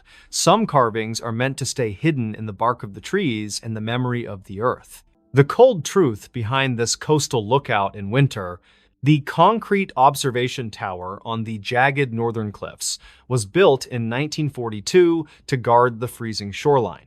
Local archives from the winter of 1976 describe a season where the sea ice pushed unusually far south. Silas Thorne was a 54-year-old retired lighthouse keeper who lived in a small cottage near the bluff. He was a practical man who understood the shifting tides and the way the salt spray could freeze on metal. On a gray afternoon in late December, Silas noticed the barometer dropping while a thick mist rolled off the water. He planned to walk to the tower to check the structural integrity of the old iron railing for the county. He checked his heavy coat and grabbed a lantern before heading toward the path that led along the steep cliffs. The first flakes of snow began to fall as he reached the heavy steel door at the base of the brain. Silas forced the rusted door open and felt a strange wave of warm air rising from the dark stone stairs. This was confusing because the tower had been abandoned for years and there were no heaters inside the cold structure. He climbed the spiral staircase and noticed that the walls were covered in a thin layer of pulsing green moss. The air smelled like ozone and wet copper, and he heard a low humming sound that made his teeth ache. He reached the observation deck and saw that the glass windows were completely frosted over with thick and white ice. Silas moved to the center of the room and found a small wooden chair sitting perfectly in the middle floor. A heavy brass telescope was mounted on a tripod, and it was pointed directly at a spot on the horizon. He looked through the lens and saw a massive dark shape moving slowly through the ice and the freezing. The shape did not resemble any ship or submarine that Silas had ever seen during his long years at sea. It looked like a floating island made of black stone that was surrounded by a ring of flickering red lights. Silas reached for his radio to alert the Coast Guard, but the device only produced a loud and steady static. The humming sound grew louder until the entire tower began to vibrate and the green moss started to glow brighter. He felt a sudden pressure in his chest, and his vision blurred as the red lights on the horizon expanded. Silas looked back at the telescope and saw that the dark shape was now much closer to the shoreline cliffs. He realized that the humming was coming from the stone beneath his feet and not from the winter wind outside. The door to the observation deck slammed shut, and he found himself locked inside the small and freezing room. The blizzard lasted for 5 days and buried the coastline under 4 feet of heavy and salt-crusted white snow. Search teams finally reached the tower on the morning of January 2nd to look for the missing retired lighthouse keeper. They found the steel door at the base was welded shut from the inside with a material that resisted saws. When they eventually breached the room, they found Silas Thorne sitting in the wooden chair with his eyes closed tight. The room was incredibly hot, and the air was filled with the smell of scorched earth and old seawater. Investigators noted that Silas was holding a small notebook that contained a single sentence written over and over again. The message stated that the Watchers were back and that the cold was only a mask for the fire. They found his lantern on the floor, but the fuel had been replaced with a thick and glowing silver. The local authorities took the notebook to the station to see if it held any clues about the event there. The handwriting matched Silas exactly, but the language used was a dialect that had not been spoken for centuries nearby. A recording device found in his pocket captured the sound of the wind and a deep and rhythmic metal. The audio revealed a voice that sounded like Silas, but the tone was mechanical and lacked any human emotional quality. The voice claimed that the tower was a beacon for the travelers who were waiting beneath the dark winter. It mentioned that the stone was waking up and that the sea ice was a shield for the emerging heat. The search team found no footprints around the tower except for the single set leading to the heavy steel. The local coroner ruled the cause of death as cardiac arrest, but he could not explain the internal. The coastal lookout was eventually demolished in 1981 after several other residents reported seeing red lights in the. No one could ever explain how the tower had become so hot during the coldest week of the recorded century. Technicians verified that the earth beneath the foundation had been melted and then refrozen into a glass-like black. Some locals believe the tower was built on top of an ancient site that was older than the church.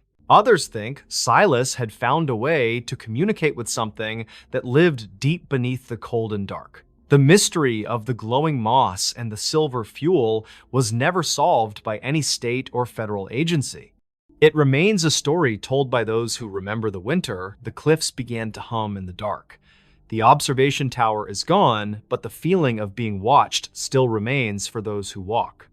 A retired deputy discovered a series of photographs in the attic of the old courthouse 3 years ago during renovations. One image showed Silas Thorne standing on the deck of the tower a few hours before the storm hit hard. In the background of the photo, a massive shadow can be seen rising from the water near the coastal. The shadow had several glowing ports that matched the location of the red lights described in the old reports. There was no ship registered in the area that matched the size or the strange shape of the dark. This evidence suggests that Silas was not alone when he entered the tower to check the old iron railing. The town has since placed a warning sign near the path to discourage hikers from approaching the cliff edge. People still report hearing a low hum during the winter months when the sea ice begins to form. The ground where the tower once stood remains barren, and no plants will grow there despite the rich coastal soil. Structural engineers who visited the site in 2010 found that the magnetic field was still highly unstable. They suggested that a massive energy discharge had occurred within the stone foundation during the peak of the storm event. Silas Thorne was buried in the town cemetery, but his name is often whispered by those who fear the dawn. The story of the lookout is a reminder that the ocean holds secrets that we are not meant to. We build our towers to watch the world, but sometimes the world is watching us from the deep dark. The silence of the cliffs is a heavy thing that stays with you long after you leave the. Sometimes the truth is colder than the winter wind and harder to face than the freezing and salt. The voicemail Silas left for his sister was the last time anyone heard his natural voice before the search ended. He sounded confused and told her that the horizon was burning with a light that had no heat at. He mentioned that the telescope was showing him a city that was built out of ice and black stone. The recording is a haunt that plays in the minds of the people who still live in the. It is a voice from the center of a blizzard that should have been silenced by the cold wind. We are left with the empty cliffs and the memory of a man who saw too much there. The journey into the white is a journey that everyone must take when the signal is finally right. The shadows are just waiting for the next deep freeze so they can show us the way. The truth is buried deep, and the mountain is silent, and the sea keeps its own dark secret. Today, the lookout is just a memory and a few scattered pieces of concrete on the jagged and sharp. No one goes up there during the winter months, and the birds have stopped nesting in the nearby trees. The mountain sits in the mist and waits for the next person to ignore the warnings of the wind. The cycle of the snow and the wind and the lights continues as it has for many years. The memory of Silas Thorne is a ghost in the records and a whisper in the cold salt. Sometimes the things we find on the cliffs are just the things we left behind a long time. The journey into the white is a path that leads to a place where time has no pass. The shadows are waiting for the light to fade so they can show you the truth of the lookout is gone, but the watchers are still there in the deep and freezing and silent. Why locals refuse to use this forest shortcut in January? The narrow dirt road cutting through the northern timberlands has remained officially closed during the winter months since 1984. Local records from the County Road Commission indicate that the route was abandoned after a series of unexplained mechanical failures. Silas Vance was a 48-year-old heavy equipment mechanic who lived in a small cabin near the forest edge. He was a practical man who understood the limits of a diesel engine and the dangers of the mountain snow. On a freezing afternoon in late January, Silas decided to use the restricted forest shortcut to reach a stranded client. He checked his emergency gear and grabbed a heavy wool blanket before starting his loud truck in the fading light. The first flakes of snow began to fall as he pulled off the main highway and onto the dirt path. He knew the shortcut would save him 2 hours of driving if the road remained clear of deep drifts today. Silas gripped the steering wheel as the wind picked up and started pushing the heavy truck toward the icy ditch. The visibility dropped to near zero within minutes as the world outside the windshield turned into a blinding wall of...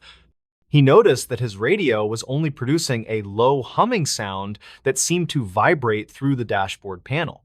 This was confusing because he was well within range of the local station and his antenna was still intact, and Silas slowed the truck to a crawl and tried to find the familiar landmarks that guided him through the dents. He saw a faint, shimmering light coming from behind a thick stand of ancient pine trees just a few yards. When he pulled over to investigate, he found a small iron gate that he had never noticed in 20 years. The gate was covered in a layer of frost, but it felt strangely warm to his bare and calloused. He pushed the gate open and found a narrow path that led down into a small valley hidden from the profess. Silas felt a sense of curiosity and followed the trail while he held his lantern high to see the way. The air in the valley was thick with the scent of pine needles and something sweet like very ripe fruit. He reached the bottom and found himself in a circular clearing filled with dozens of antique glass jars on shelves. Each jar contained a swirling gray mist that seemed to pulse in time with the low humming sound heard earlier. Silas reached out to touch one jar and heard a muffled voice speaking his name from inside the thick. The voice sounded exactly like his father, who had been missing since the Great Blizzard of 1952 today. Silas backed away in terror, but the path behind him had suddenly vanished under a massive and heavy snowdrift. The storm lasted for 6 days and kept the town residents trapped inside their homes while the snow piled.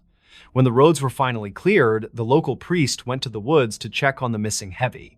He found the truck idling near the iron gate, but there was no sign of Silas in the main. The search party noticed the small gate, which was now standing wide open and glowing with a soft blue. They entered the hidden valley and found Silas sitting on the floor, staring at a single empty glass jar today. His hair had turned completely white, and he was unable to speak or recognize any of his old friends. The investigators noted that the temperature inside that small hidden clearing was exactly 72 degrees, despite the blizzard. They also found a tape recorder on the shelf that had been running for the entire 6-day period. The local authorities took the tape to the station to see if it captured any clues about the event. The recording began with the sound of Silas breathing heavily as he struggled with the frozen iron gate initially today. Then the humming sound grew louder until it drowned out the noise of the wind howling outside the forest shortcut. Dozens of different voices began to speak at once, and they all seemed to be reciting local town history secrets. They spoke of births and deaths and secrets that had been buried in the valley for over 100. The most disturbing part of the audio was the sound of a large crowd cheering in the quiet background.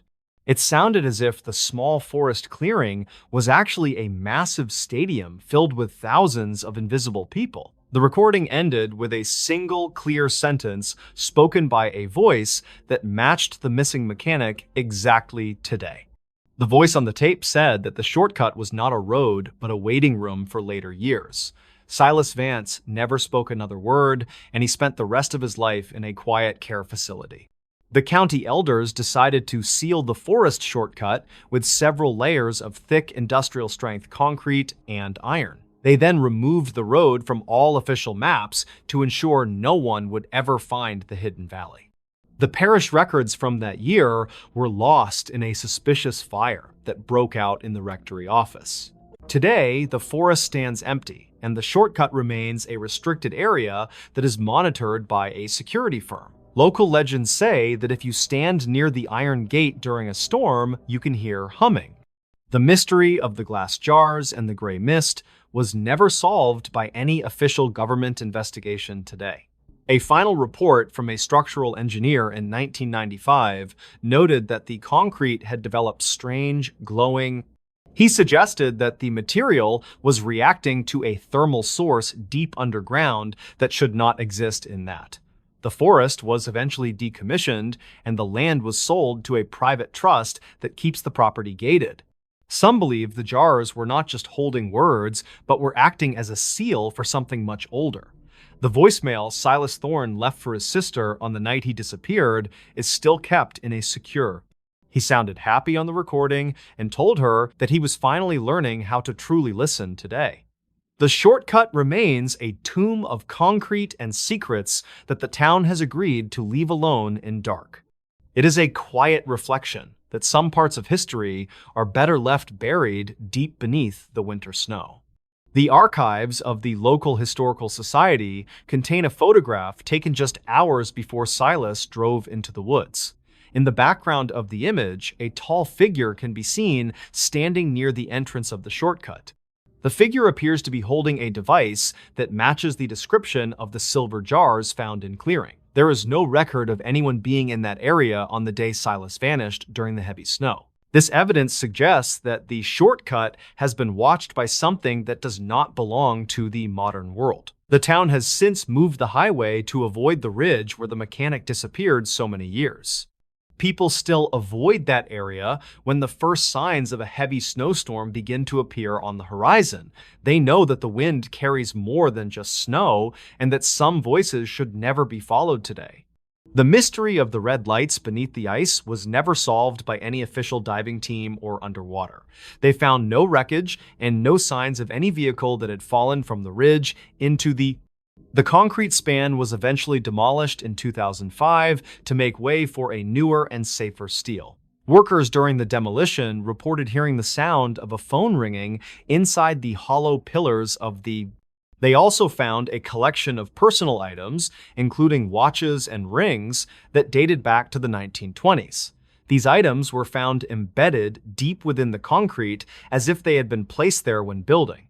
The most disturbing find was a set of human footprints that led into a solid wall, and then the story of the forest shortcut remains a part of the local lore that people share during winter.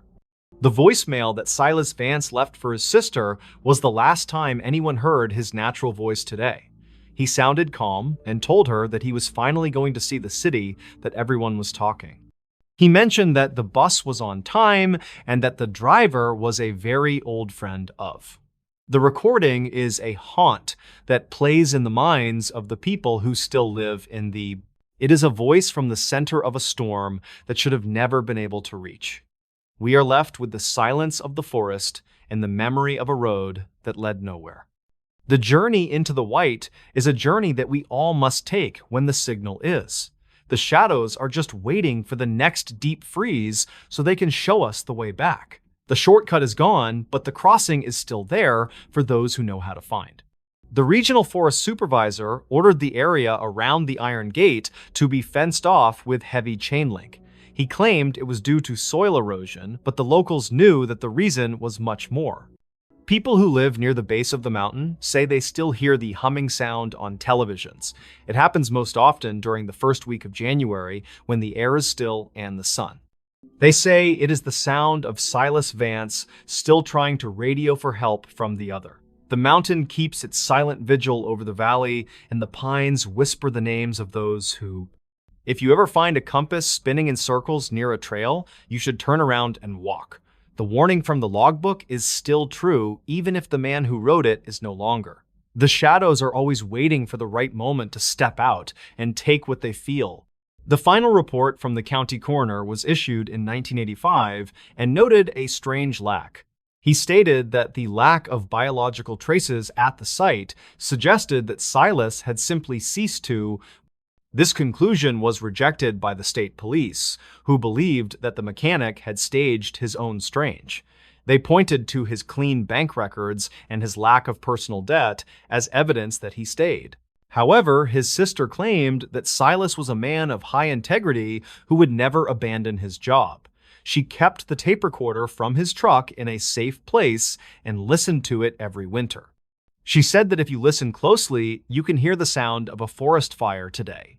The mystery remains a part of the local lore that keeps the tourists away from the high ridge. A structural engineer who visited the site in 2010 found that the magnetic field was highly. He suggested that a massive energy discharge had occurred within the stone foundation during the peak of storm. Silas Vance was buried in the town cemetery, but his name is often whispered by those who fear. The story of the shortcut is a reminder that the woods hold secrets that we are not meant. We build our roads to cross the world, but sometimes the world is watching us from the deep. The silence of the forest is a heavy thing that stays with you long after you leave.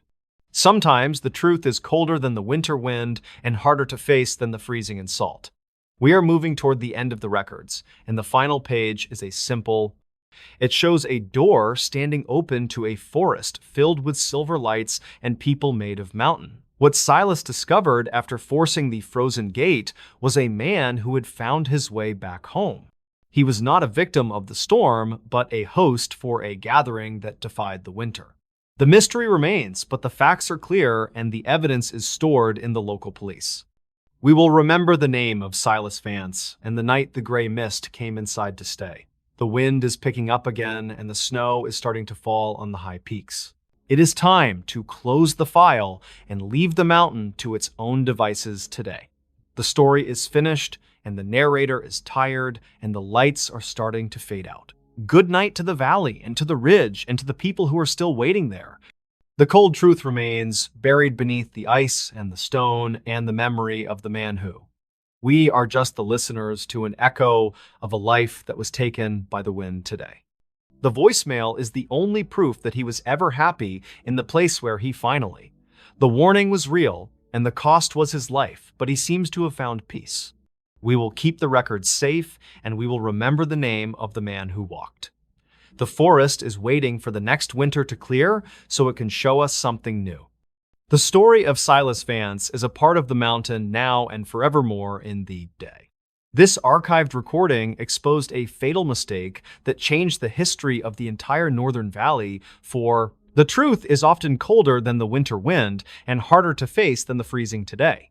The shortcut remains a quiet chapter in the history of the valley that no one wants to read. We build over the past, but the past has a way of reaching up and pulling us down. The mystery of the forest road is a silent witness to the power of the cold, and it remains a quiet chapter in the history of the valley that no one wants to read out. The new highway is monitored by several high-definition cameras, but the footage is often corrupted today. Technicians say the interference is caused by a magnetic source located deep within the earth below the woods. Some locals refuse to cross the area after the sun goes down, and they take the long. They know that the snow can hide things that we are not meant to see in light. The story of the road is a reminder that our structures are only as strong as the The final report from the structural engineers noted that the concrete had a high concentration of unknown organic. They suggested that the shortcut was not just a road, but a living part of the mountain. This finding was ignored by the state board, who wanted to move forward with the new project today. They buried the old path in a deep pit and covered it with a layer of heavy. The site is now a quiet meadow where the grass grows tall and the birds sing today. But the humming remains and the red lights still flicker deep beneath the surface of the black. If you find yourself on the road during a storm, you should keep your eyes on the fog. Do not look at the fog and do not stop for any lights that you see. The shortcut is always there, even when it is gone from the world we see. The journey into the white is a journey that everyone must take when the time is finally. The shadows are just waiting for the light to fade so they can show you the way. The mechanic is still out there and he is watching the trees to make sure no one. The story ends here in the quiet of the office where the files are stored today. We can only wonder what Silas saw in the clearing and why he chose to stay there. The mountain knows the answer, and the pines are not telling anyone what they have seen today. We are just listeners to the echo of a life that was taken by the snow.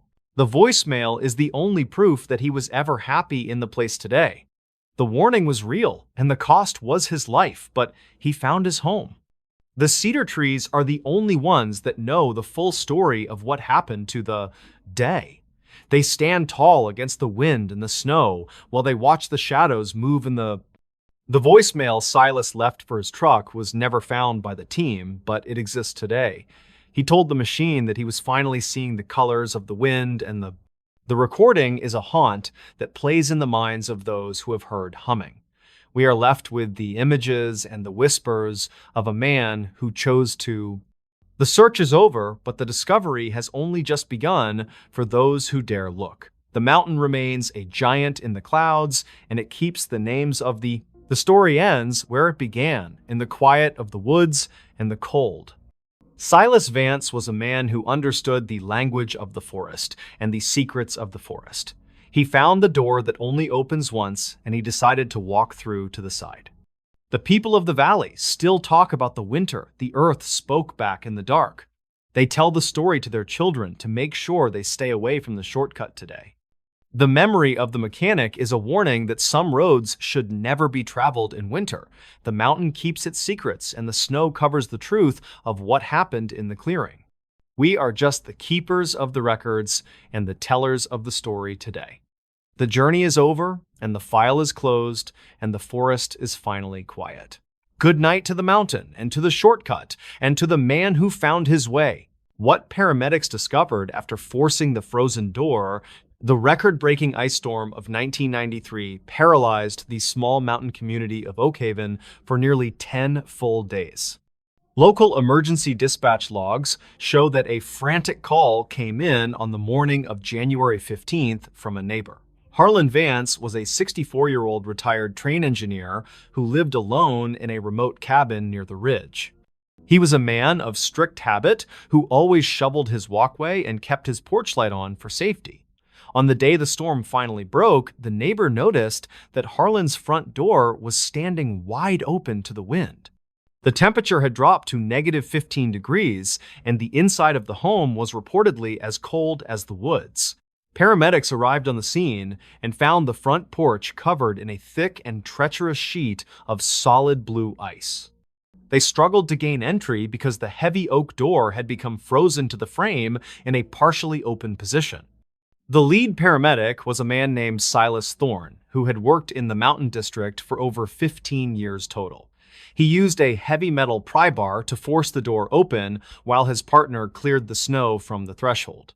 When they finally stepped inside, they were met with a sight that made them stop and check their own oxygen levels. The entire living room was filled with hundreds of intricate ice sculptures that looked like people frozen in various active poses. There were figures sitting at the wooden table and others standing near the fireplace as if they were warming their hands. Silas noted that the sculptures were incredibly detailed and showed individual facial expressions and even the texture of woven winter clothing. He called out for Harlan, but the only response was the sound of the wind whistling through the broken window panes. The paramedics moved toward the back of the cabin, while their heavy boots crunched on the frost-covered hardwood floors. They reached the master bedroom and found Harlan Vance sitting on the edge of his bed with a peaceful look. His skin was pale and cold to the touch, but he did not show the typical signs of advanced stage hypothermia. Silas checked for a pulse and was surprised to find that Harlan's heart was still beating at a very slow rate. The room was freezing, but Harlan was only wearing a light cotton shirt and a pair of old denim work pants. He appeared to be in a deep trance, and his eyes were fixed on a small silver object on the frit. Silas picked up the object and realized it was a handheld voice recorder that was still currently in the mode. He pressed the stop button and then hit the play function to hear what Harlan had been listening to earlier. The recording began with a high-pitched humming sound that seemed to vibrate the very walls of the small cabin. A voice on the tape that sounded exactly like Harlan began to describe the guests who were arriving for dinner party. He spoke to the empty room and introduced each of the ice sculptures as if they were his oldest living friends. Harlan explained to the recorder that the cold was not an enemy, but a bridge to a place without any. He said that the sculptures were not made of water, but were actually the memories of the people he lost. The audio captured the sound of several different voices laughing and talking in the background of the quiet and empty. Silas looked around the room and felt a chill that had nothing to do with the winter weather outside the 20 Seft. He noticed that the ice figures in the living room were slowly beginning to melt as the sun came. The water from the melting sculptures did not soak into the floor, but seemed to vanish into the dry. The paramedics loaded Harlan onto a stretcher and began the difficult trek back down the icy mountain path to the foray. They noticed that the humming sound from the recorder was now coming from the trees that lined the narrow dirt. Silas kept the device in his pocket and felt the vibrations spreading through his own chest as they walked along. He looked back at the cabin and saw a figure standing in the doorway that looked like a young. The figure was waving goodbye and holding a small silver object that matched the one found in the bedroom. By the time they reached the ambulance, the humming had stopped and the sun was shining brightly on the. Harlan Vance regained consciousness at the county hospital 2 days later, but he had no memory of the ice. He asked the nurses if his guests had enjoyed the meal and if the music was to their liking. Hospital records show that Harlan's body temperature had been recorded at 62 degrees when he first arrived in the Rest. This was a level that should have been fatal for any human being according to modern medical science, and the doctors could not explain how he had survived for days in the sub-zero temperatures without any form of contrast. They also found that his fingerprints had been smoothed over as if they had been polished by a heavy. Silas Thorne visited Harlan in the recovery ward to return the voice recorder and to ask about the ice. Harlan took the device and smiled before telling Silas that some doors are meant to be opened by the Ford. He claimed that the sculptures were still there and were just waiting for the next deep freeze to return. The local authorities investigated the cabin, but found no evidence of any foul play or any other people involved. The ice sculptures had completely vanished by the time the sheriff reached the property on the afternoon of the quote. There were no water stains on the floorboards, and the furniture was dry and free of any winter. The only thing they found was a set of footprints in the frost that led into a solid. The footprints were small and appeared to belong to a child who was not wearing any shoes or. Silas Thorne resigned from his position as a paramedic 3 months after the events at the Ridge Cabin. He moved to a warmer climate and told his friends that he could no longer stand the sound. The mystery of what happened inside that cabin remains a topic of conversation among the long-term residents of. Some believe that the storm created a rift in time that allowed Harlan to see into his own. Others think that the isolation and the extreme cold caused a shared hallucination between the two responding medical. However, the recording on the silver device was analyzed by a professional audio engineer in the nearby city. He found that the background voices were not human, but were constructed from the frequencies of the howling mountain. The humming was found to match the resonant frequency of the granite bedrock that sits beneath the entire valley. This evidence suggests that the cabin was located on a unique spot where the earth itself can store. Harlan Vance lived for another 10 years in a quiet assisted living facility near the coast of the... He never spoke of the ice again, but he always kept his room at a very cold 30. He passed away during a minor winter storm in 2003 while listening to his old silver. The cabin on the ridge was eventually torn down in 2010 to make way for a new. Workers reported that the ground beneath the foundation was still frozen solid even in the middle of a hot. They found a collection of small silver objects buried in the dirt that looked like ancient coins. Or these items were taken to a local university, but they vanished from the lab before they could be. The story of the frozen door is a reminder that the world holds secrets that we cannot always. We see what we want to see, but the cold has a way of showing us the true. Paramedics are trained to save lives, but that day they found a life that didn't need any saving. Silas Thorne still dreams of the ice people and the way they looked at him in the quiet. The silence of the mountains is a heavy thing that can change a person if they stay too. Most people stay in the town and avoid the high ridges when the clouds begin to turn a... They know that the wind carries more than just snow and that some voices should never be followed. The record of the 1993 storm is a folder in a dusty cabinet that no one... It serves as a warning for those who think they understand the limits of the human body, and the guests are still waiting for the next freeze, and the table is always set for a long. We are just the listeners to a story that started long before we were born in the cold. The door is closed for now, but the ice is always thin, and the mountain is always...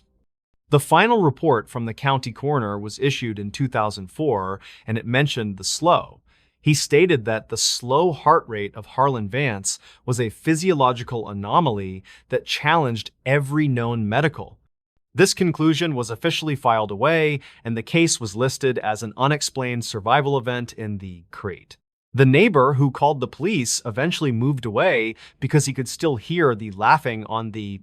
He said that the porch light would turn on by itself every night, even after the power was. These details were never included in the official news reports because they were deemed too strange for the... We are left with the facts of the case and the memories of the men who were. The truth is often buried under the snow and is only revealed when the door is finally... The voicemail that surfaced years later was a message left for Silas Thorne on the night he moved. It was a recording of the humming sound and a brief sentence spoken by a voice he didn't. The voice told him that the sculptures were very happy that he had come to the party that. Silas never played the tape for anyone else, and he destroyed it shortly after he heard the final. He spent his remaining years in the desert, where the sun is always hot and the ground is. He knew that the cold was waiting for him, and he wanted to stay in the light. The story ends here in the quiet of the office, where the records are kept, and we can only wonder what Harlan saw in the eyes of the ice people, and why he... The mountain knows, and the snow remembers, and the door is always ready for the next. Harlan's sister claimed that her brother had always been a dreamer who talked to the wind during the dray. She was not surprised by the story of the ice figures, and she said that their mother was. The family history was filled with tales of people who could hear the mountain and who knew the.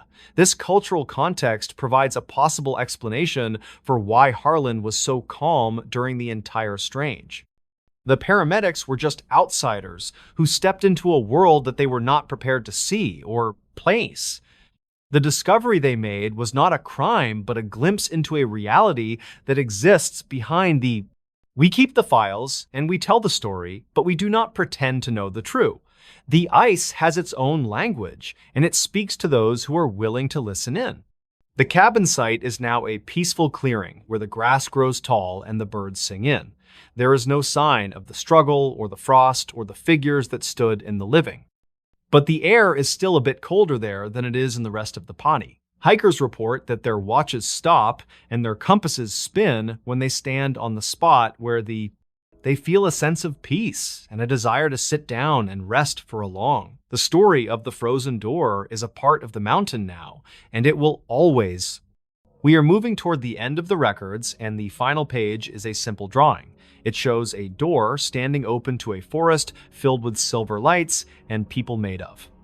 What paramedics discovered after forcing the frozen door was a man who had found his way back too. He was not a victim of the storm, but a host for a gathering that defied the mystery remains, but the facts are clear and the evidence is stored in the local police. We will remember the name of Harlan Vance and the night the ice came inside to stay for.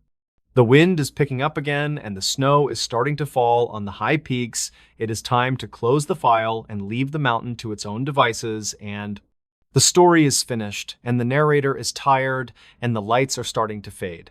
Good night to the valley and to the ridge and to the people who are still waiting. In this new story, the 919 call wasn't on any network, but dispatch heard it clearly.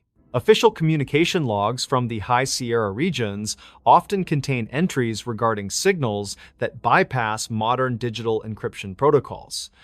These events typically occur during the deepest winter months, when the atmosphere is thick with ice crystals and electromagnetic static. 27-year-old telecommunications specialist Soren Vance worked as a systems analyst for the Regional Emergency Response Center. His job involved monitoring the relay towers that maintained a vital connection between isolated mountain outposts and the main. In early February of 2022, he noticed a persistent alert flashing on his monitoring station during the graveyard. The notification system indicated a Priority 1 emergency broadcast originated from a sector that had no active towers or equipment. Soren checked the digital diagnostic panel several times, but the incoming signal remained steady and showed zero packet loss. The source location was identified as a remote ridge known as Ghost Pass, where no infrastructure had existed since. He put on his headset and adjusted the volume to hear the raw audio feed coming from the silent sector. A faint, rhythmic pulsing sound began to leak through the encrypted channel, usually reserved for federal law enforcement search teams. Soren used his specialized signal tracer to isolate the noise, but the frequency shifted every few seconds with perfect. It was a synthesized digital voice that repeated the numbers 919 over and over in a flat tone. He checked the active deployment map because there were no authorized teams working in that specific area on that night. The voice did not sound like any dispatcher or field agent he had ever encountered during his 3 years. He continued to monitor the transmission while the repeating signal began to feel like a physical pressure inside his head. Soren decided to record the audio and cross-reference it with the historical archives stored in the secure facility. He reached the digital storage vault and began searching for any mention of the 919 emergency resonance frequency. The data indicated that a similar signal had been recorded during a massive blizzard in 1974 near Ghost. Records from that era described a technician named Silas Thorne who had disappeared while investigating a mysterious radio interference. Silas had been sent to the pass to repair a damaged copper line that connected a remote fire lookout. The archive notes mentioned that the radio signal started as a faint whisper before it eventually became loud enough to. Soren looked at the last transcript, which simply stated that the technician was going to follow the signal to its. He felt a sudden chill as he realized the signal he was hearing today was identical to the recording. He contacted the lead dispatcher to report the anomaly and the strange historical connection he had uncovered in the. The dispatcher responded with static at first, but then the 919 signal cut through the transmission with clarity. Soren was ordered to remain at his station while a field unit was sent to investigate the mountain ridge. He watched the real-time tracking data as the emergency vehicle moved toward the trailhead leading up to Ghost. The headlights of the truck were visible on the remote camera feed until the thick fog swallowed the entire. He stepped away from his desk to grab a cup of coffee, but a loud sound stopped him in his. The radio in the break room began to play the same pulsing tone that he had been monitoring for. He realized the signal was no longer coming from the mountain, but was now broadcasting from inside the facility itself. The synthesized voice began to change and started to say his name between the repetitions of the numbers 9. He followed the sound toward the server room and found that every cooling fan in the racks had stopped. The temperature in the room had dropped to nearly freezing despite the heavy insulation and the lack of external. He opened the main diagnostic terminal and saw a series of symbols scrolling across the screen in bright green. The numbers 919 were etched into the digital interface so deeply that the pixels began to burn. Soren reached out to touch the screen, but a massive static discharge knocked him backward onto the cold concrete. He looked up and saw a figure standing in the shadows of the server racks wearing a vintage parka. The person was holding a handheld radio that was emitting a steady blue glow in the middle of the file. He recognized the man from the file photo of Silas Thorne, who had been missing for over 40 years. The investigation into the facility-wide power failure began the following morning when the sunrise finally hit the mountain. Search teams found the emergency vehicle abandoned at the trailhead with the engine still running and the doors wide open. They discovered a portable radio belonging to the field unit that was transmitting on the 9.19. The device was found sitting on top of a stone marker that was not listed on any official trail. There were no signs of a struggle and no footprints in the fresh snow to suggest where the officer, a park supervisor named Miller, found a series of handwritten notes stuffed into the glove box of the truck. The handwriting matched the notes left by Silas Thorne in 1974 with terrifying accuracy and level of torn. Soren Vance was found inside the server room in a state of deep shock and suffering from extreme hypothermia. He told investigators about the figure he saw in the shadows and the blue light that came from the ton. Forensic experts examined the server logs and found that a signal had originated from deep inside the solid granite. This frequency was measured at exactly 9.19 megahertz, which is a band not utilized by any. Park staff now maintain a constant watch on that specific frequency during the winter months to prevent further loss. They tell newcomers that the mountain has a way of recording the past and playing it back during the D. Most people think it is just a technical glitch caused by the high altitude and the intense winter static. Soren never returned to his job at the communications center and moved to a city far from the set. He still keeps a small battery-powered radio in his house, but he never turns it on during winter. The mystery of the signal remains a quiet warning for those who work the high and lonely mountain relays. Silence is usually the safest thing you can hear when you are monitoring the vast and empty winter wilderness. Following a signal into the dark is how many careers end before the sun has a chance to rise. The mountains do not have a voice of their own, so they must borrow one from the people there.